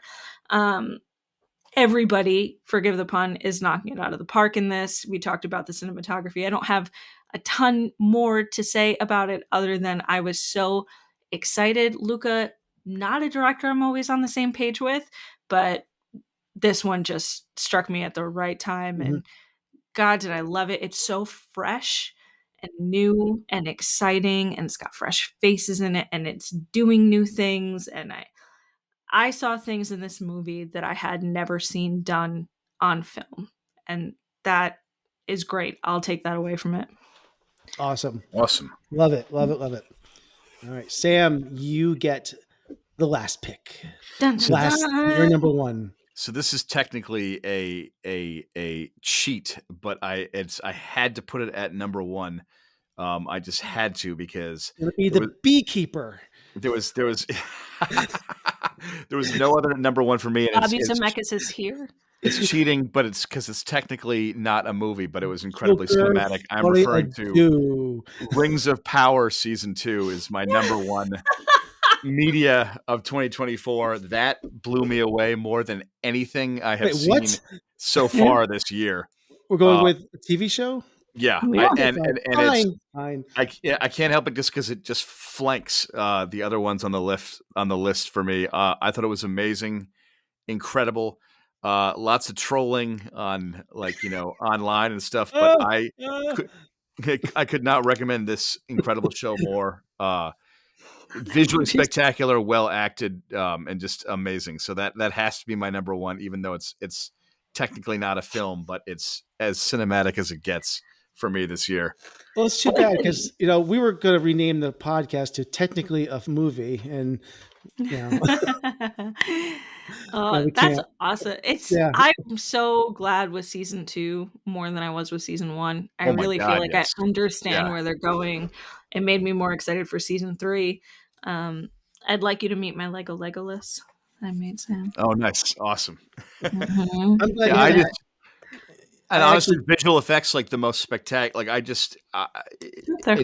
it just, yeah, unbelievable. Yeah. I actually I've been behind, and I just started season 2 actually of Rings Mm, of Power. So yeah, You're in for a Oh, nice. I treat. watched episode 1, so I was highly impressed with the first episode. So yeah, You're in for a I'm treat. You looking will forward definitely to, enjoy it. It's yeah. far more Woo! focused than season one. It just was Good. like taught and Yeah. Spencer, so you'll like it. Yeah.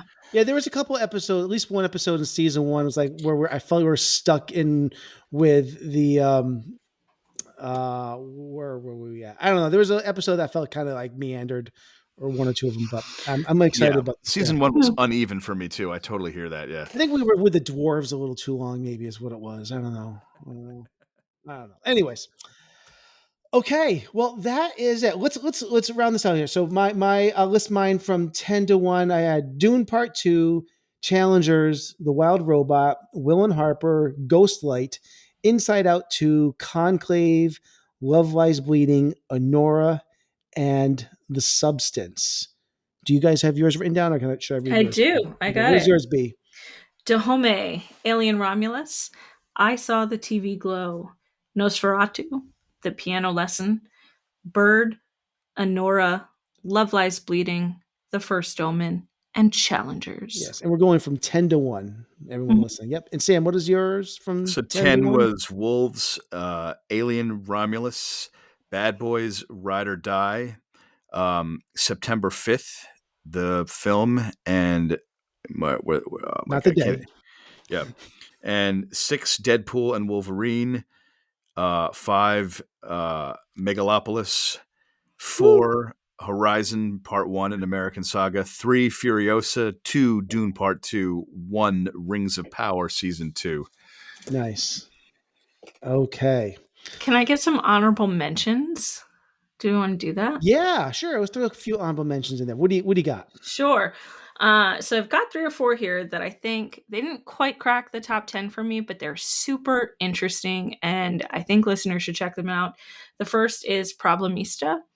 This was a really fun film by, I think it's Julio Torres, and it was just interesting and fresh and smart. Really just smart filmmaking with kooky, fun performances and more stuff that I hadn't really seen done on screen before. Uh, it's daring and exciting, and I look forward to whatever Julio does next because I've enjoyed it all up until now. Um, and another thing was keeping with that sort of somewhat surrealist theme is The Beast with Leia Seydoux. Mm-hmm. That had made some ripples, and I want to watch it again. I want to let it soak in. It is a very long movie. uh, but it was a cool concept. A little Eternal Sunshiny, but I liked it. All right. Great. Sam, do you have any honorable mentions? Honorable mention was, well, it's like in the festival circuit, technically it doesn't get a release until 2025. So it's The Old Guy, directed by Simon West, Oh, okay. Oh, you starring talked Yeah. about that. Christoph Waltz and oh my God, I'm blanking on Philip Seymour Hoffman's son's name. He's the co-star. Excellent. Cooper Hoffman, I think his name is. Just Yes. really, he showed chops in this film. I enjoyed it, and well done. It came out in 2024, but I think it gets a theatrical release or a streaming release sometime this spring. Okay. Awesome. I'll check it I out. will mention just a couple. I mentioned it last episode, so I'm not going to dwell on it now. I loved The Outrun with Saoirse Ronan.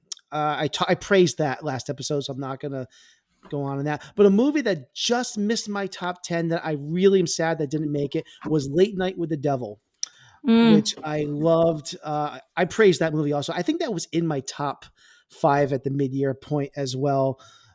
That is, it's like this faux Yeah. late night show I still didn't with see it, with but that's another early horror movie from this David year, right? Dastmalchian. Yeah, it's kind of David Dastmalchian is this late night talk show host, and there's like this. It's kind of like invaded by with this spirit that that is going. It's all done in real time. It's like this lost episode that is uncovered. It's a really really interesting movie. I've never seen anything like it before. I highly recommend it. I think it might be my 11 or 12 if we did a top if we did a top 20. So I really liked it. Sad that didn't make it. You might laugh. I loved it. Twisters was probably my top 15. Hey, if you feel it. I know. Sure. Yeah. I really had a great time with Twisters. And until it's probably the last month and a half of this year where I started watching some of the Prestige pictures, it might have made my top 10. I had that much fun with it. It went way up on a rewatch for me. Super fun. Yeah.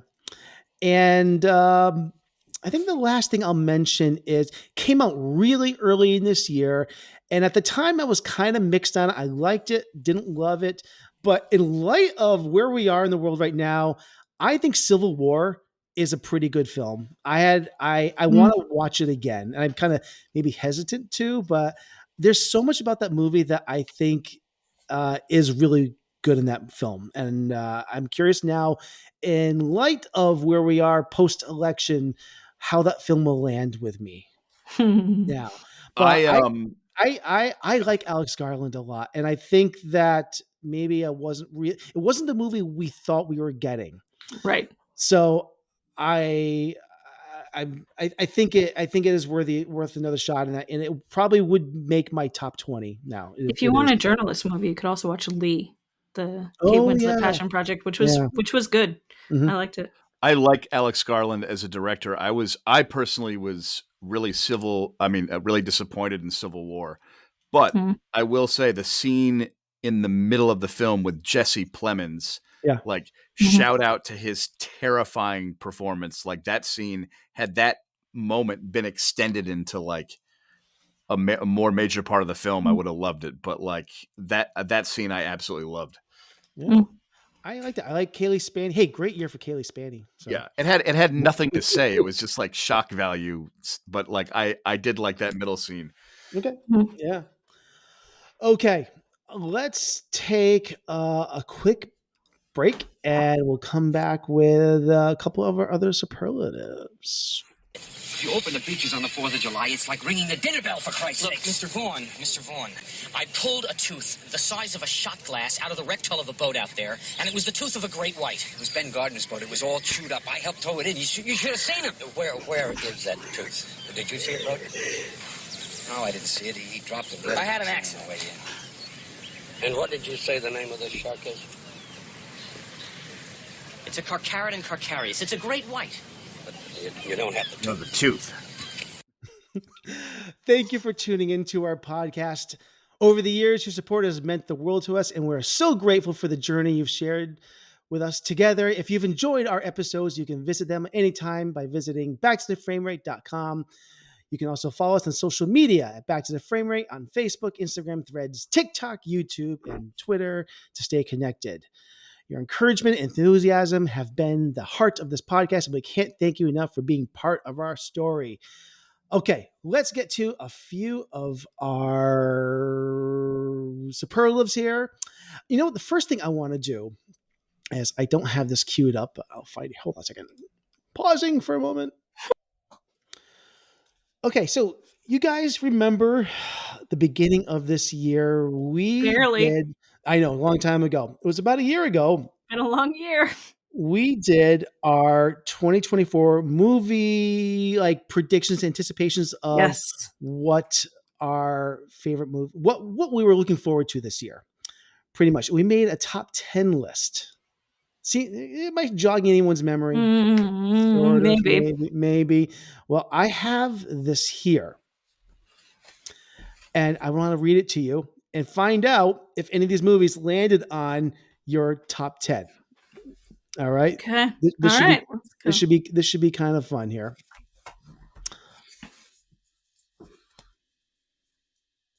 All right, Sam, your top 10 movies that your most anticipated films of 2024 were Furiosa, which did make your top 10, Dune Part 2, Deadpool, It was called Deadpool 3 back then. Civil War, Inside Out 2, which you didn't get to. A Quiet Place, Day 1. Haven't seen it. Yeah. Twisters, Saw it. Alien Romulus, Beetlejuice 2, well, became Beetlejuice, and Gladiator 2. So, how do you feel about you actually hit on a lot of these here? Several of these ended up in your top 10. I hit on a few of them. Yeah. It was not bad. Like it's when those movies are marketed at the beginning of the year, sometimes some of them appear bigger than they are, but you never know what you're going to get. It's so hard because we only know about like the big tentpole releases in the beginning of the year. Yeah, exactly. And to your earlier point, right? Like we're not critics or anything that would know necessarily a lot of the stuff that's going to come out, and I don't get to follow as closely to movie news as I would like to. Sometimes I feel like I live under a rock. I mean, I watch them, but other than that, not a lot I can do. I hear that. B, are you ready for your 10 most anticipated films? Yeah. All right, here it is. Beetlejuice 2. Good movie. Bob Marley, the one I love, One Love, not the one I love. I have blacked that movie out. Here we go. Lashana Lynch goddess, though, amazing. The Book of Clarence. Didn't get to it. All right, Drive Away Dolls. Bad movie. Gladiator 2. Fine. The Bike Riders. We'll talk about it. Dune Part 2. Good movie. Great movie. Mickey 17, which got delayed. It's coming out. I'm looking forward to it. I can't wait. And 2 more. Furiosa, of course. Great and movie. Lord of the Rings, War of the Rohirrim. I haven't watched that, and I'm so bummed that I haven't watched it. It feels almost like 14-year-old me would really punch me in the face for that move, All right. And my 10 movies were Civil War, which I told you didn't meet my expectations. Drive Away Dolls, which we're going to get to that. We just had Love Lives played instead. Yeah. Alien Romulus, which I did like a lot. Furiosa. Dune Part 2 did make my top 10. The Bike Riders, we'll get to that. Deadpool 3, I had a great time with that. Mickey 17, delayed. Another movie here, Alto Nights, got delayed as well. I think that's coming out in a month or two as well. Oh, cool. And Sam, you'll appreciate this phrase, Horizon Part 1 and 2, because I thought they were both coming out this past summer. So I didn't watch, obviously, Horizon. Little did we know what was going to happen in the summer of 2024. Exactly. Yeah. So that was our movie predictions, our anticipated films of 2024. So yeah, we did a good job. We did pretty good anticipating what might make our list here. But I feel like my list this year was better than my 2023 list. I feel like it was more on point. I like your list. You had a lot of movies that I was like, yeah, that's a good one. Didn't quite make them for me for all of them, but I like them. Hear that. So, B or Sam, were there any? Was there a surprise this year? Any? What would be your biggest surprise if you had one? It could be something that was already mentioned as well, but. Oh man, I've got one. Yeah. Amelia Perez. Okay. Have any of you seen it? No, I know about it. I just haven't had a chance. Yeah, I didn't really know what to expect going in, and I'm kind of all over the map with this movie. One day I think it's, I'm thinking about it with a very high opinion. Another day, really not. I think some of the performances salvaged what was otherwise not always a great story. But it was genuinely a surprise, not knowing what it was going into it. Everything about that movie, stylistically, the plot, everything was a surprise for me, and it was fun and engaging to watch. So yeah, I appreciate a big swing, whether or not it always knocks it out of the park. I like a big swing. I think people should watch it. Did that just win some Globes? I think it won some. I think it did for some of the performances. Yeah. I know Zoe Saldana won. Good. I got to check that one out. She was great in the movie.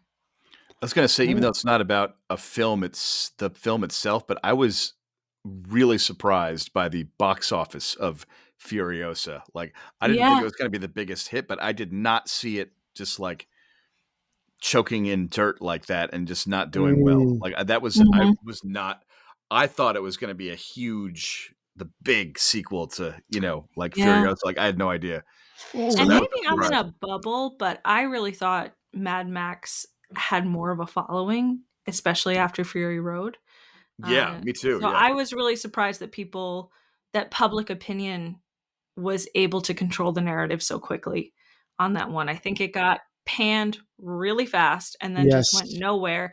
And it just felt like people didn't even give it a shot. And I can't exactly say I helped Well, with a well, ton, but at least be curious about it. Go see it for yourself. keep in mind, Exactly. Fury Road was not the giant box office mega It smash wasn't. hit that people think it was. I mean, did it win Best Picture, or am I thinking something else, or was it It was Revenant? nominated, I think. Yeah. It didn't win, but I'm I trying don't to think it remember. won, Was it but Revenant, or it was up there? It was up there. I'm blanking, but it isn't that big. People think it like it's $1 billion movie. It's not even close to that. no, but it gained No, such a cult following since it its it, release it that did, but it's not even remotely.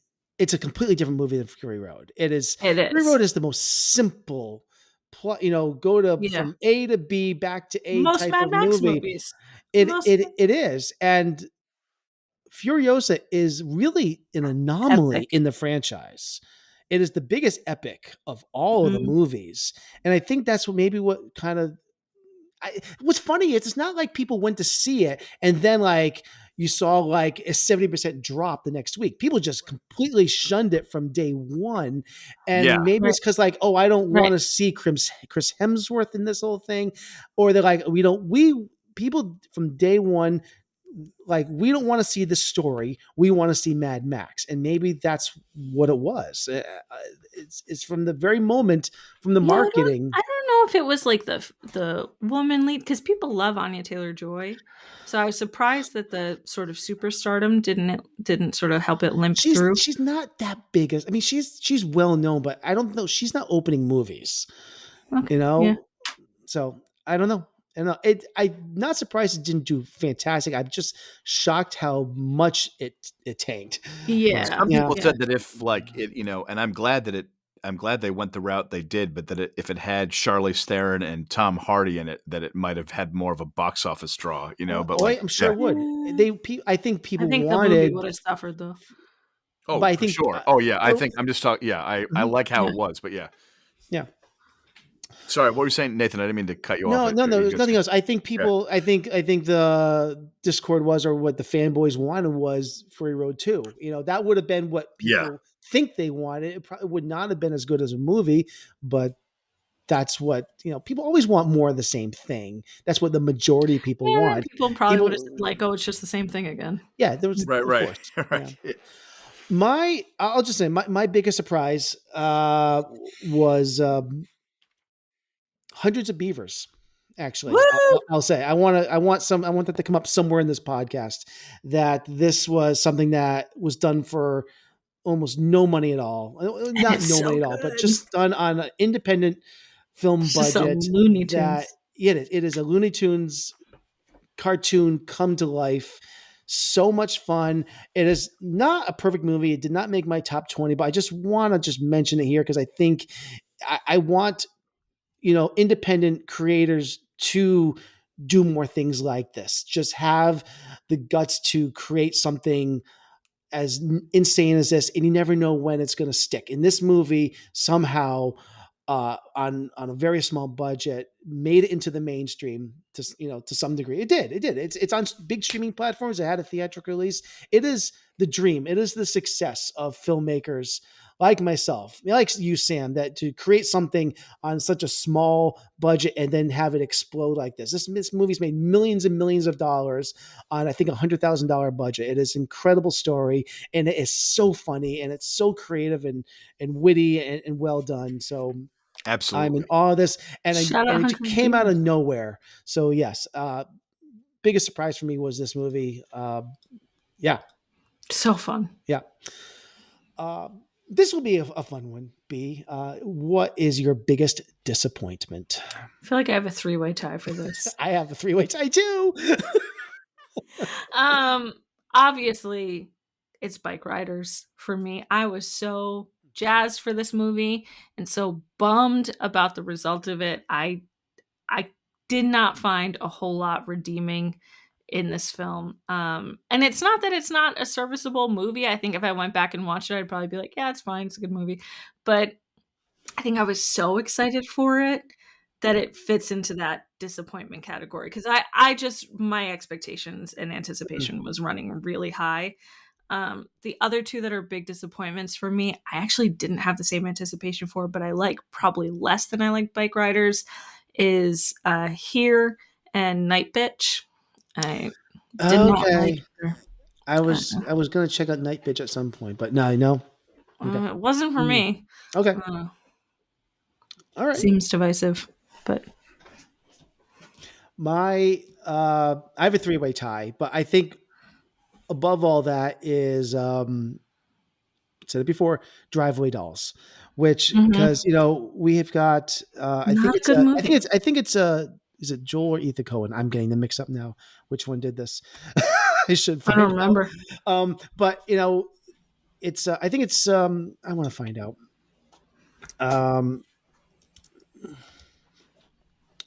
Because it's Ethan Cohen. Joel Cohen did like Tragedy Macbeth, Which I which I thought was loved. really well done. This is the first thing that Ethan Cohen has done since he went solo. So I had high expectations for this. I thought this was going to be kind of that in the world of like Raising Arizona or something like that. I thought we were going to get that kind of humor, that kind of like much like we had with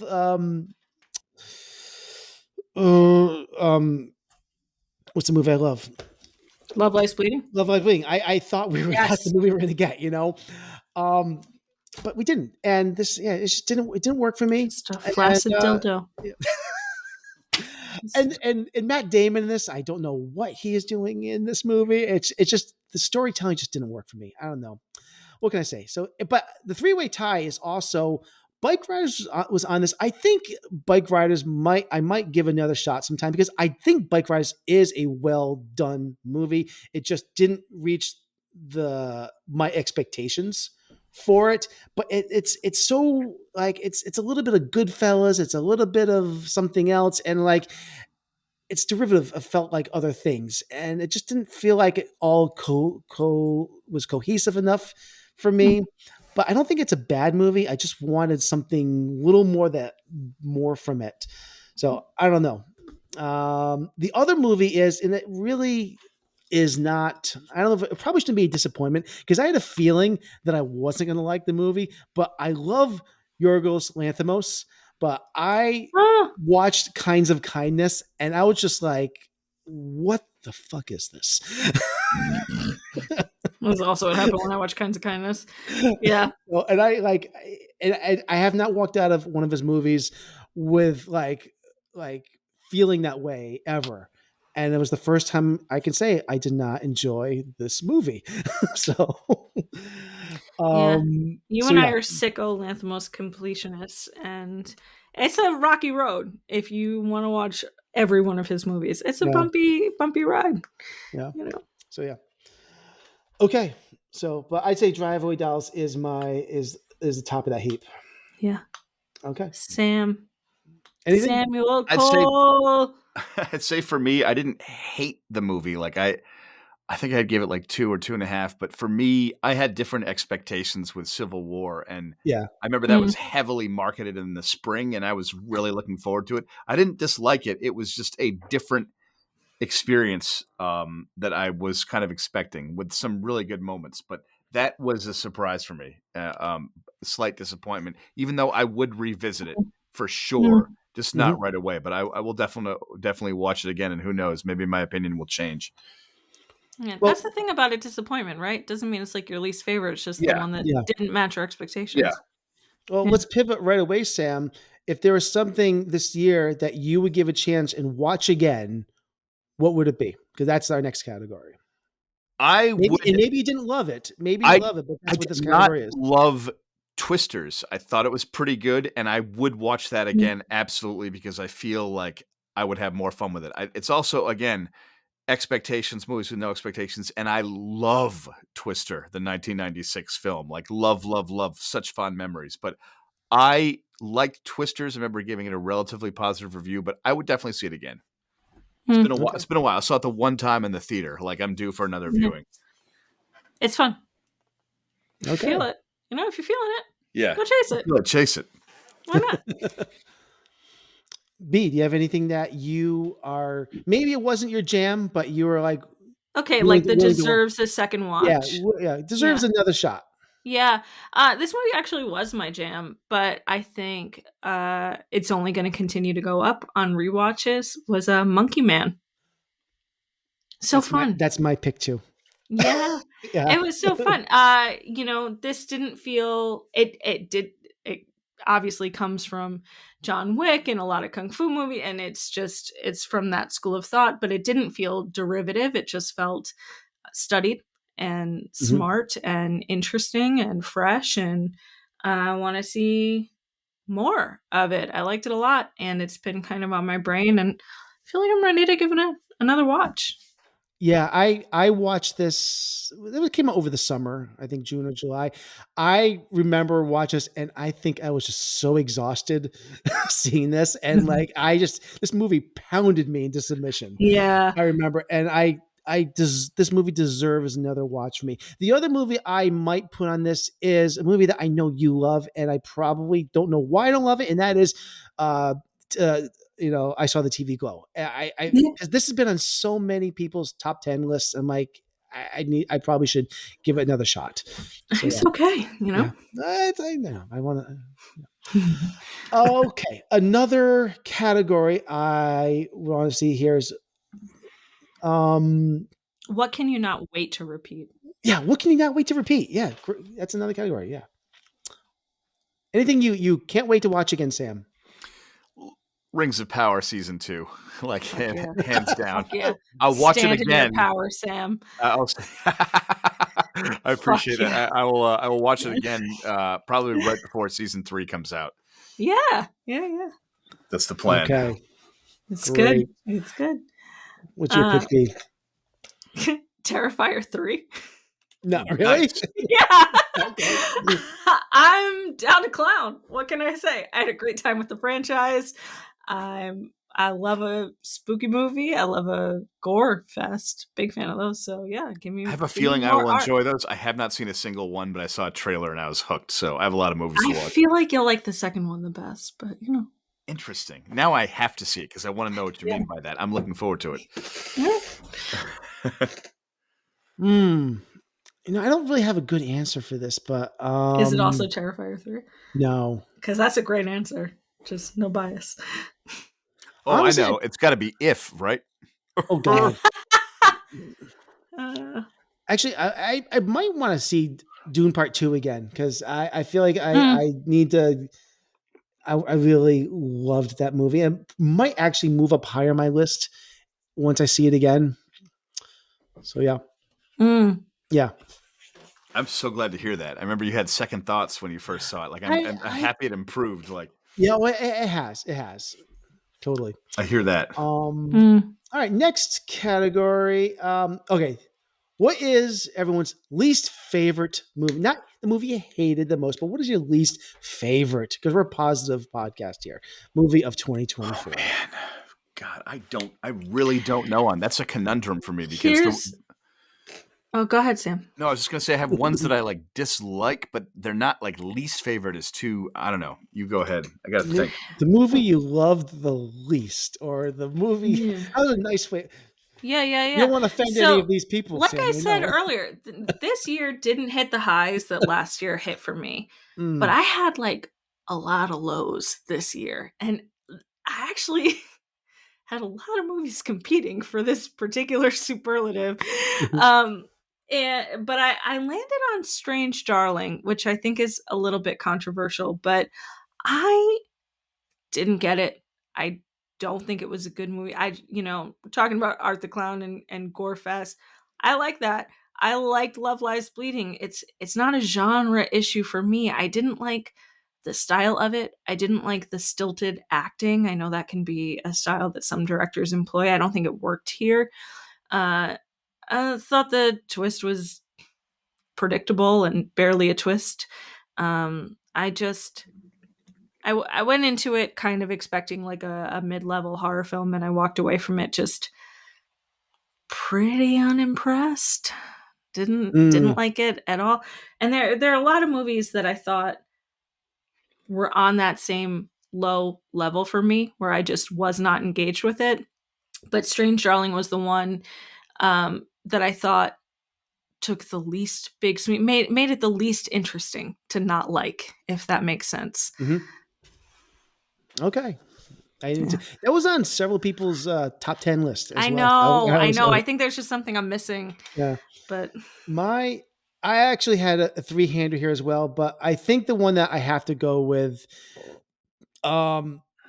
the honorable mentions for this, I'll say by the way, are Godzilla X Kong: The New Empire, which is just stupid anyway, so that doesn't deserve to be mentioned. I forgot to put that on my watch list. Yeah, I did see see that. It doesn't even deserve to be mentioned.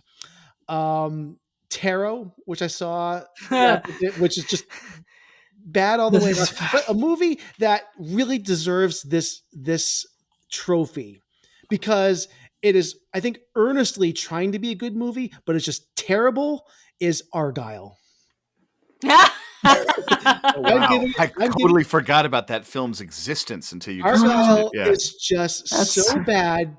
And I think this movie thinks it's supposed to be a genuinely good movie, and it's supposed to tie into the Kingsman universe as well. So it's trying to also set itself up for a franchise, and it's ambitious, but it just falls flat in every way possible. So absolutely, Argyle, I say, is my least favorite film of 2024. Congratulations. That's so funny. Oh, I remember the trailer for that, like way back, and I was like, the CGI cat. The CGI cat. Yep. Yeah. And Sam Rockwell is in that, isn't he? I remember that. I do think he does a good job in it. Interesting.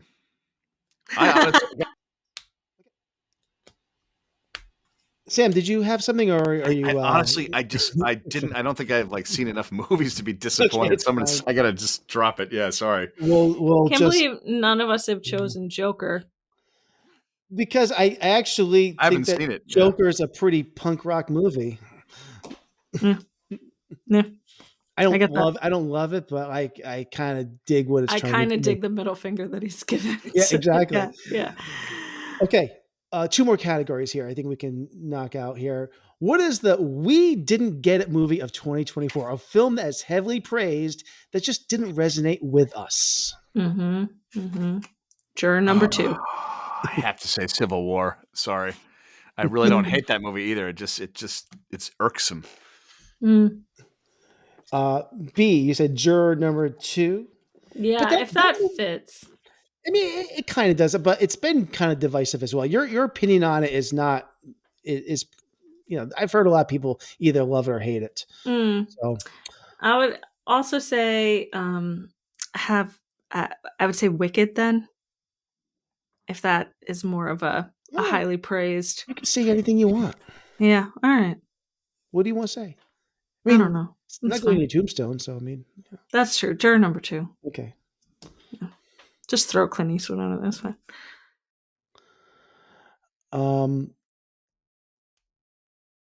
What's yours?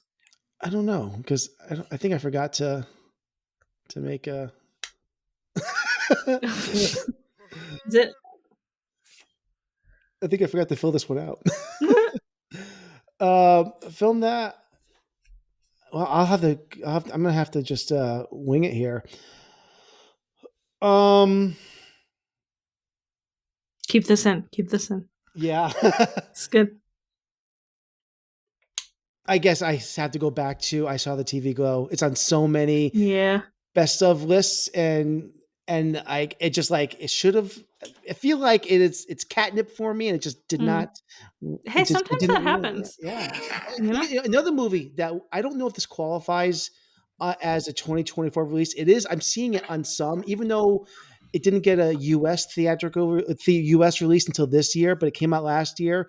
What's the Wim Wenders film? Perfect Days. Perfect Days. See, that came I out like that a lot.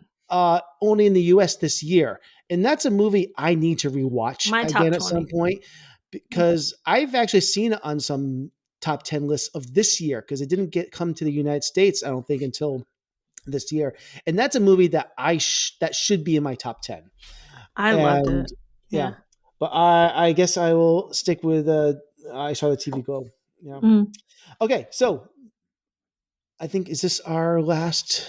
That might be our last category. Oh, we'll see. They didn't get an award, so this is a movie film as heavily panned that we loved. Megalopolis. We're all Megalopolis on this one, I bet. Megalopolis. Meg. I'll put Meg in here, not the Meg. The Meg Part 2. This is probably in like would be one of my picks, but honestly, I don't begrudge people for not liking Megalopolis. There's plenty of reasons why people don't like it, and I get it. Yeah, they're virgins. Like, it's a good fucking movie. It's a good movie. So I actually I'm going a different direction for this. The Fall Guy. I think. Yeah, it's a good movie. I saw the Fall Guy about a month ago. Did not deserve the hate. No, it did not. Fall Guy did not make my top 20, but I like this movie so much. It's a movie about making movies. It is so funny. It's a rom-com. It's got some of the best action I saw all year. I think Ryan Gosling is so funny. Emily Blunt is so funny in this. How this movie did not open up the big movie season, making a big splash is beyond me. This movie bombed. It was dead on arrival, which is beyond me. Much like Furiosa, much like a lot of movies this year. May 2024 was like really box office odd. Like a lot of movies didn't do well. Yeah, Q2 was just not what we thought it would be. But this movie also got good reviews. People that saw this movie liked this movie. I want to see it. I haven't seen it. I will watch it. You would love it, Sam. You would. I know I would. Yeah. It's all about the movie industry. It is so good. It's so funny. And it's really well done. Action. It is so good. But I do think of a lot of these movies that we've talked about tonight, Fall Guy is going to be the one that like has the staying power. I think in like 10, 15 years when people just want to throw on a movie, I can see Fall Guy being something that people watch kind of over and over. Interesting. Yeah, it is really good. Like I'm shocked, like why how this did not do better. I don't know. Anyway, so yeah. Okay. Yeah. I think that's good. I think it's good for our categories here. Any last other films you want to just mention, or you feel good about anything we talked about here? A Real Pain. Go see it. Evil Does Not Exist. Evil Does Not Exist. That lingered in my top 20 for a while. Yeah. It wasn't as good as the previous. But yeah. Check it out. Is that the same guy that did Drive My Car? Or am I thinking? Yes, which I love. That's my Drive My Car poster in the back. One of my favorite movies of all time. Yeah. Good. Just more slow cinema is good. I can't wait to see Chime. I can't wait to see Nickel Boys. I can't wait to see Janet Planet. There's more good stuff coming our way. But shout out to Lisa Frankenstein. I love this year. Yeah. I just want to say that Hitman. Surprised how good that was. I'll say. And a hell of a year. Yeah.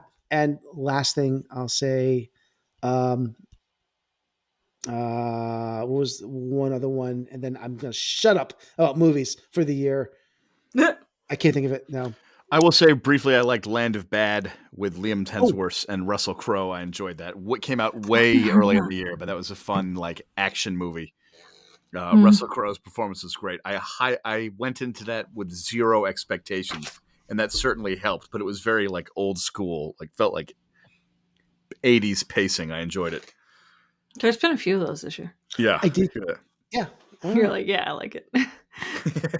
Exactly. I think that's about it. Okay, Cool. I'm good. Go You know, watch fine. movies. Just Go watch- 2025. Keep watching movies. Keep watching movies. That's right. Go to the theater. Support your theater. Okay. Support your local one. All right. Let's take one more quick little break, and we'll come back with our special announcement, and we'll wrap up the show. You just listen to the old Pork Chop Express here now and take his advice on a dark and stormy night when the lightning's crashing and the thunder's rolling and the rain's coming down in sheets thick as lead. Just remember what old Jack Burton does when the earth quakes and the poison arrows fall from the sky and the pillars of heaven shake. Yeah, Jack Burton just looks that big old storm right square in the eye and he says, "Give me your best shot, pal. I can take it."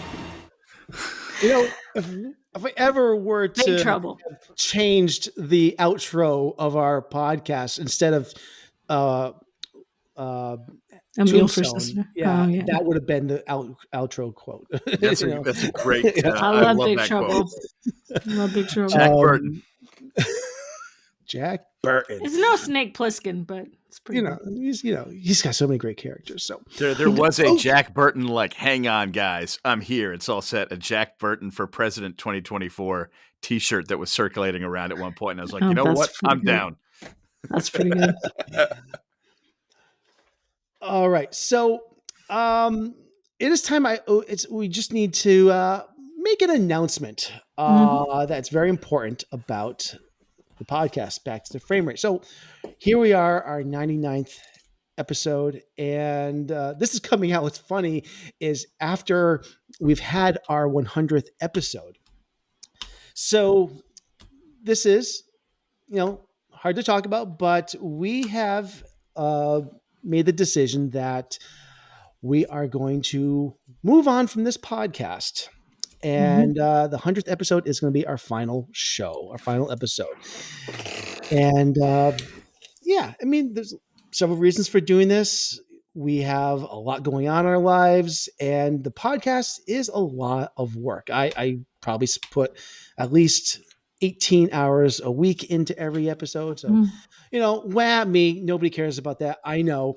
But, it's a lot of, over the last 2 years, this has been an incredible journey. I've had so much fun doing this. It has been my dream for 15 years to host a movie review podcast. And it's been everything and more doing this. But it is, it's time to turn the page and do some other things. As we've talked about on here, you and me, Sam, we work in the industry, and I've sacrificed my career for this podcast, and I have that itch again, to get back into the saddle of writing and producing. And I've got some opportunities coming up this year that there's be no way I would be able to immerse myself wholeheartedly into it and balance a podcast with it. It's the reason why I shut down my last podcast, my ABC is a Rock, so that I could get back into it. But I'll never say, I hate to say it's the end. I say never say never. You never know what happens a year from now. And I keep the feeds active all the time. But right now we are going to say goodbye. This is not the last episode. Next episode is our live show, Galaxy Quest. 100th episode. And I can't wait for that. It's gonna be a lot of fun, but I think it's appropriate that we, share that this is going to be what it is right now.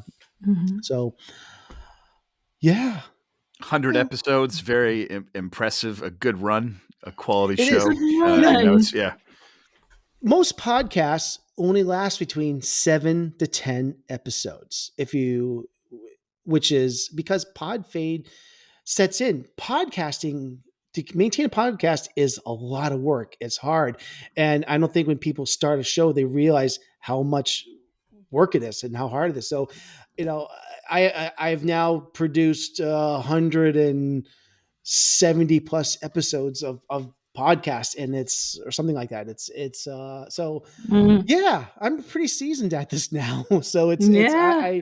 I might do another one at some point down the road. So definitely don't unsubscribe to this feed, because there could always be updates about the status of other events or other shows that any of Mhm. us might be involved in. So yeah, and all this, the great thing about what we do here is all these shows that we've done in the last year and a half are it's films that are available on VOD and streaming, and you can go back and Mhm. listen to these, and they're a lot of fun, and I had a great time yeah. chatting movies with you guys. Yeah, and I Yeah. also don't we work had in to the have. industry. No, I was going to say we had to have so many episodes too because we had to survive. We were in a nuclear fallout, whereas other That's shows right. may have faltered. We had no choice because we had to keep morale up while we were locked up in Mhm. that bunker. Yeah. Mhm. Now Mhm. there's a single like bird flying around outside, and we think the air is less toxic, so we're gonna risk going out into the wasteland. That's right. But yeah, We're and crossing B, the threshold. I'm so sorry I cut you off mid sentence. I did not mean to do that. My apologies. No, it's Continue. okay. I Yeah. like what you had to say better. Yeah, no, I don't work in the industry, so I appreciated this time getting to talk to you both about movies. I love them. I don't know much about how they're made, but I thanks for letting me rant and ramble about them. It has been an Yeah. absolute pleasure. Yeah. Do you guys have any specific memories or episodes or moments that Dune? you think fondly? Do I will say I did. I really like the 20. I liked the lead up better than the film. I didn't dislike the film, but I did very much like the 2024 Twisters theme we had going with the "If you feel it, chase it." Like Chase it. that was our 2024 like That theme was an brand. anthem. the first half of the year? Yeah. And this is Yeah, it was also great, and we all went to go see it together, which is great because for That listeners was at home, we don't that was all super. live in the same area, so that was super fun. I loved the Mad Max series doing that. For me, it's Mm. Indiana Jones, that as was you all great. know, Yeah, my that was first epic. time Yeah. watching them, and I Yeah. got to chat about them with you guys, which was wonderful. That was Shout cool. out to my favorite memory of the Anthony Ambrosino, the battle over the quality of Temple of Doom. That was one of my favorite episodes because Anthony Ambrosino sometimes says things that I think, but we have slightly different personalities. So to hear him voice it was like my brother from another mother on that episode. So Anthony, Yeah. shout out. And you liked it because it was CGI. No, Right. didn't like it. Didn't like it. I I want to. There's like 2 or 3 episodes I just want to point out. I look back. I've actually listened, I think, in the past year to episode 1, and I know B, you weren't part of the show then, but I have to say though, if I don't encourage people to listen to it, but I have to say that I was so nervous because I had no idea what we were doing. The audio is terrible, and for some reason, I couldn't figure out that there was this auto leveling feature turned on, so all of our voices and the room noise were being equaled out, and it's so bad. And I've got to go back and listen to that. Like I actually listen to this podcast when I'm doing like long drives. I will go back and listen to our previous episodes. It's highly entertaining. Our discussions I are can good. listen to Ellie Great. talk about The Notebook all day. So shout out to Ellie. You were Notebook. right. I loved your romance suggestions. More of it. All I know Ellie, about you will the always be my Notebook- mil noventa noventa y ocho, Ellie, if you Yeah. listen to this. Shout all I out. know about the Notebook is I had so much It's a fun good talking movie. about this bad movie, which I was Sir. the lone voice of reason for that show, Sir. and you and Ellie insisted on this being some great movie. I don't know. The Yeah, other we thing I want were- to say is episode 2. I'm not going to go through every single episode, obviously, but this was our first official review. And if you remember the movie, Sam, it was To Leslie. Oh This my was God. back Yeah. before God. I took notes on movies. At first, I thought I could just watch a movie and head into the podcast and just riff and just talk about it.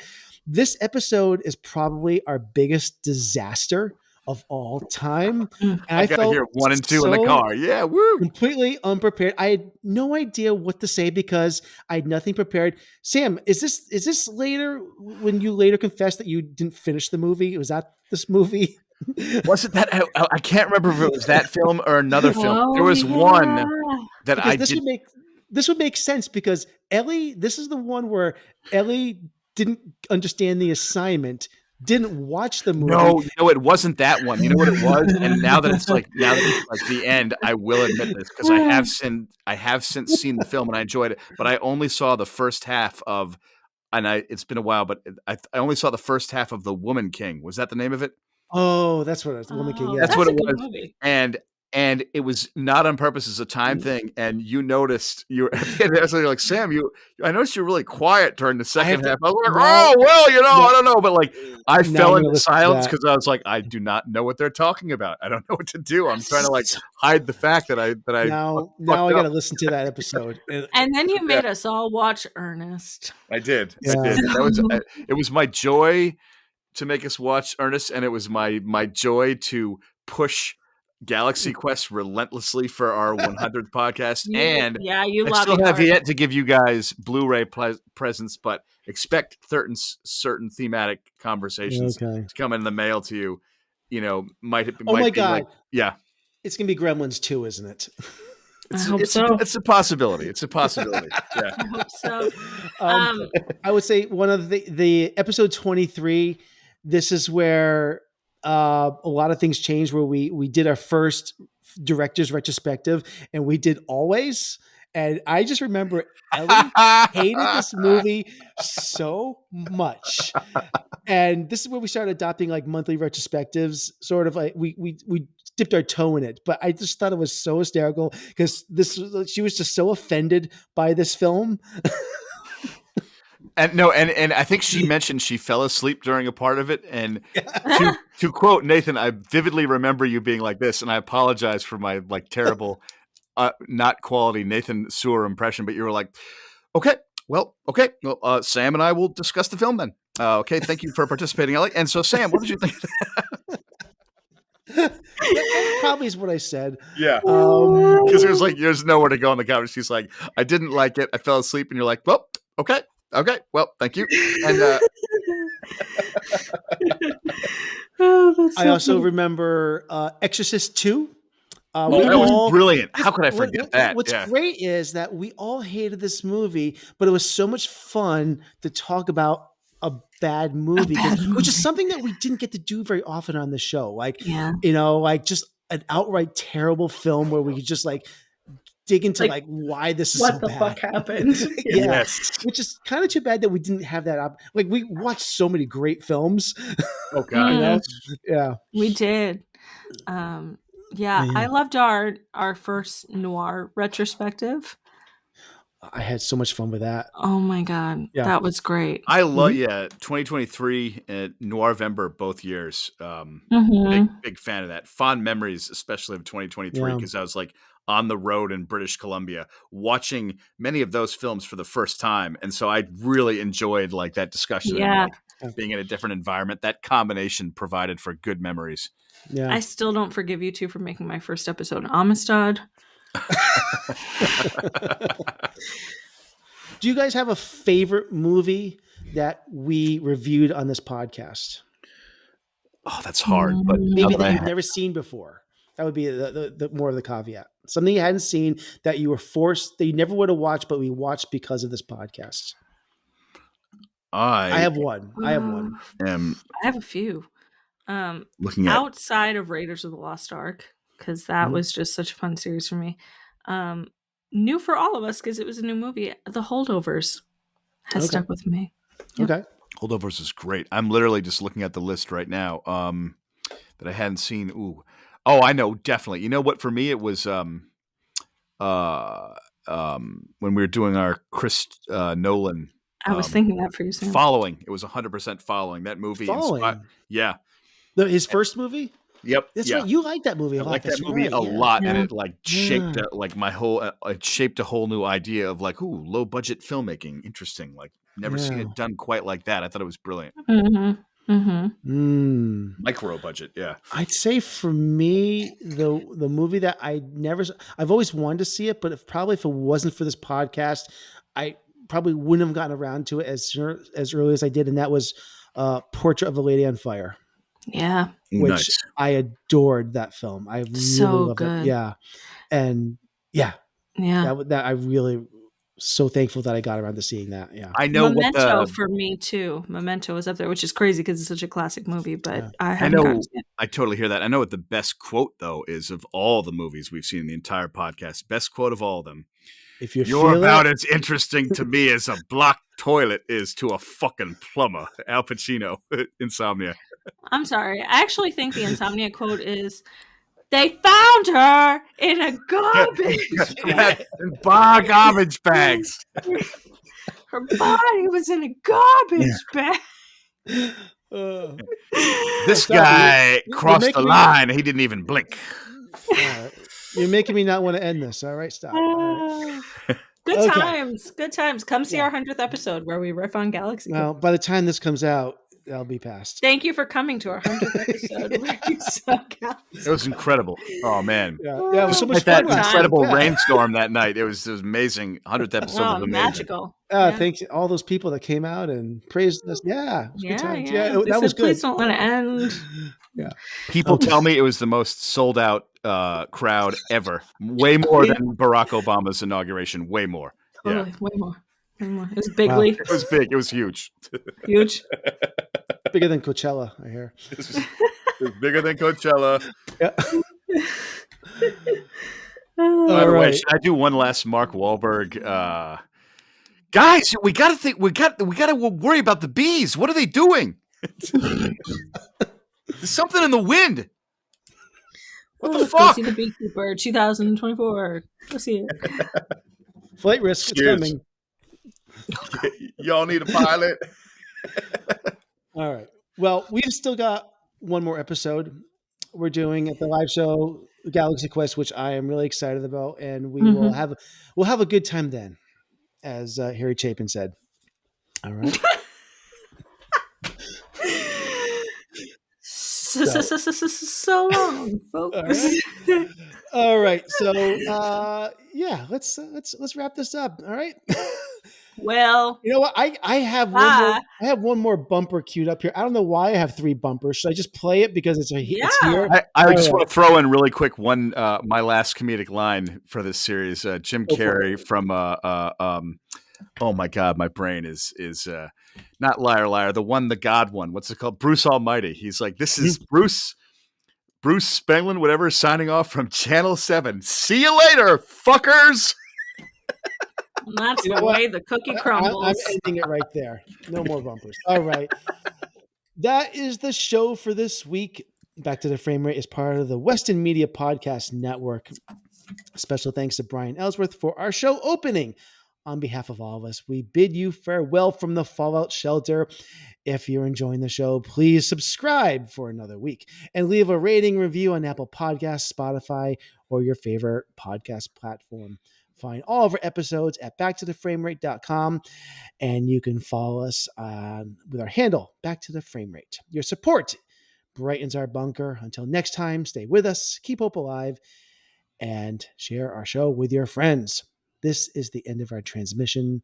Back to the Frame Rate, signing off.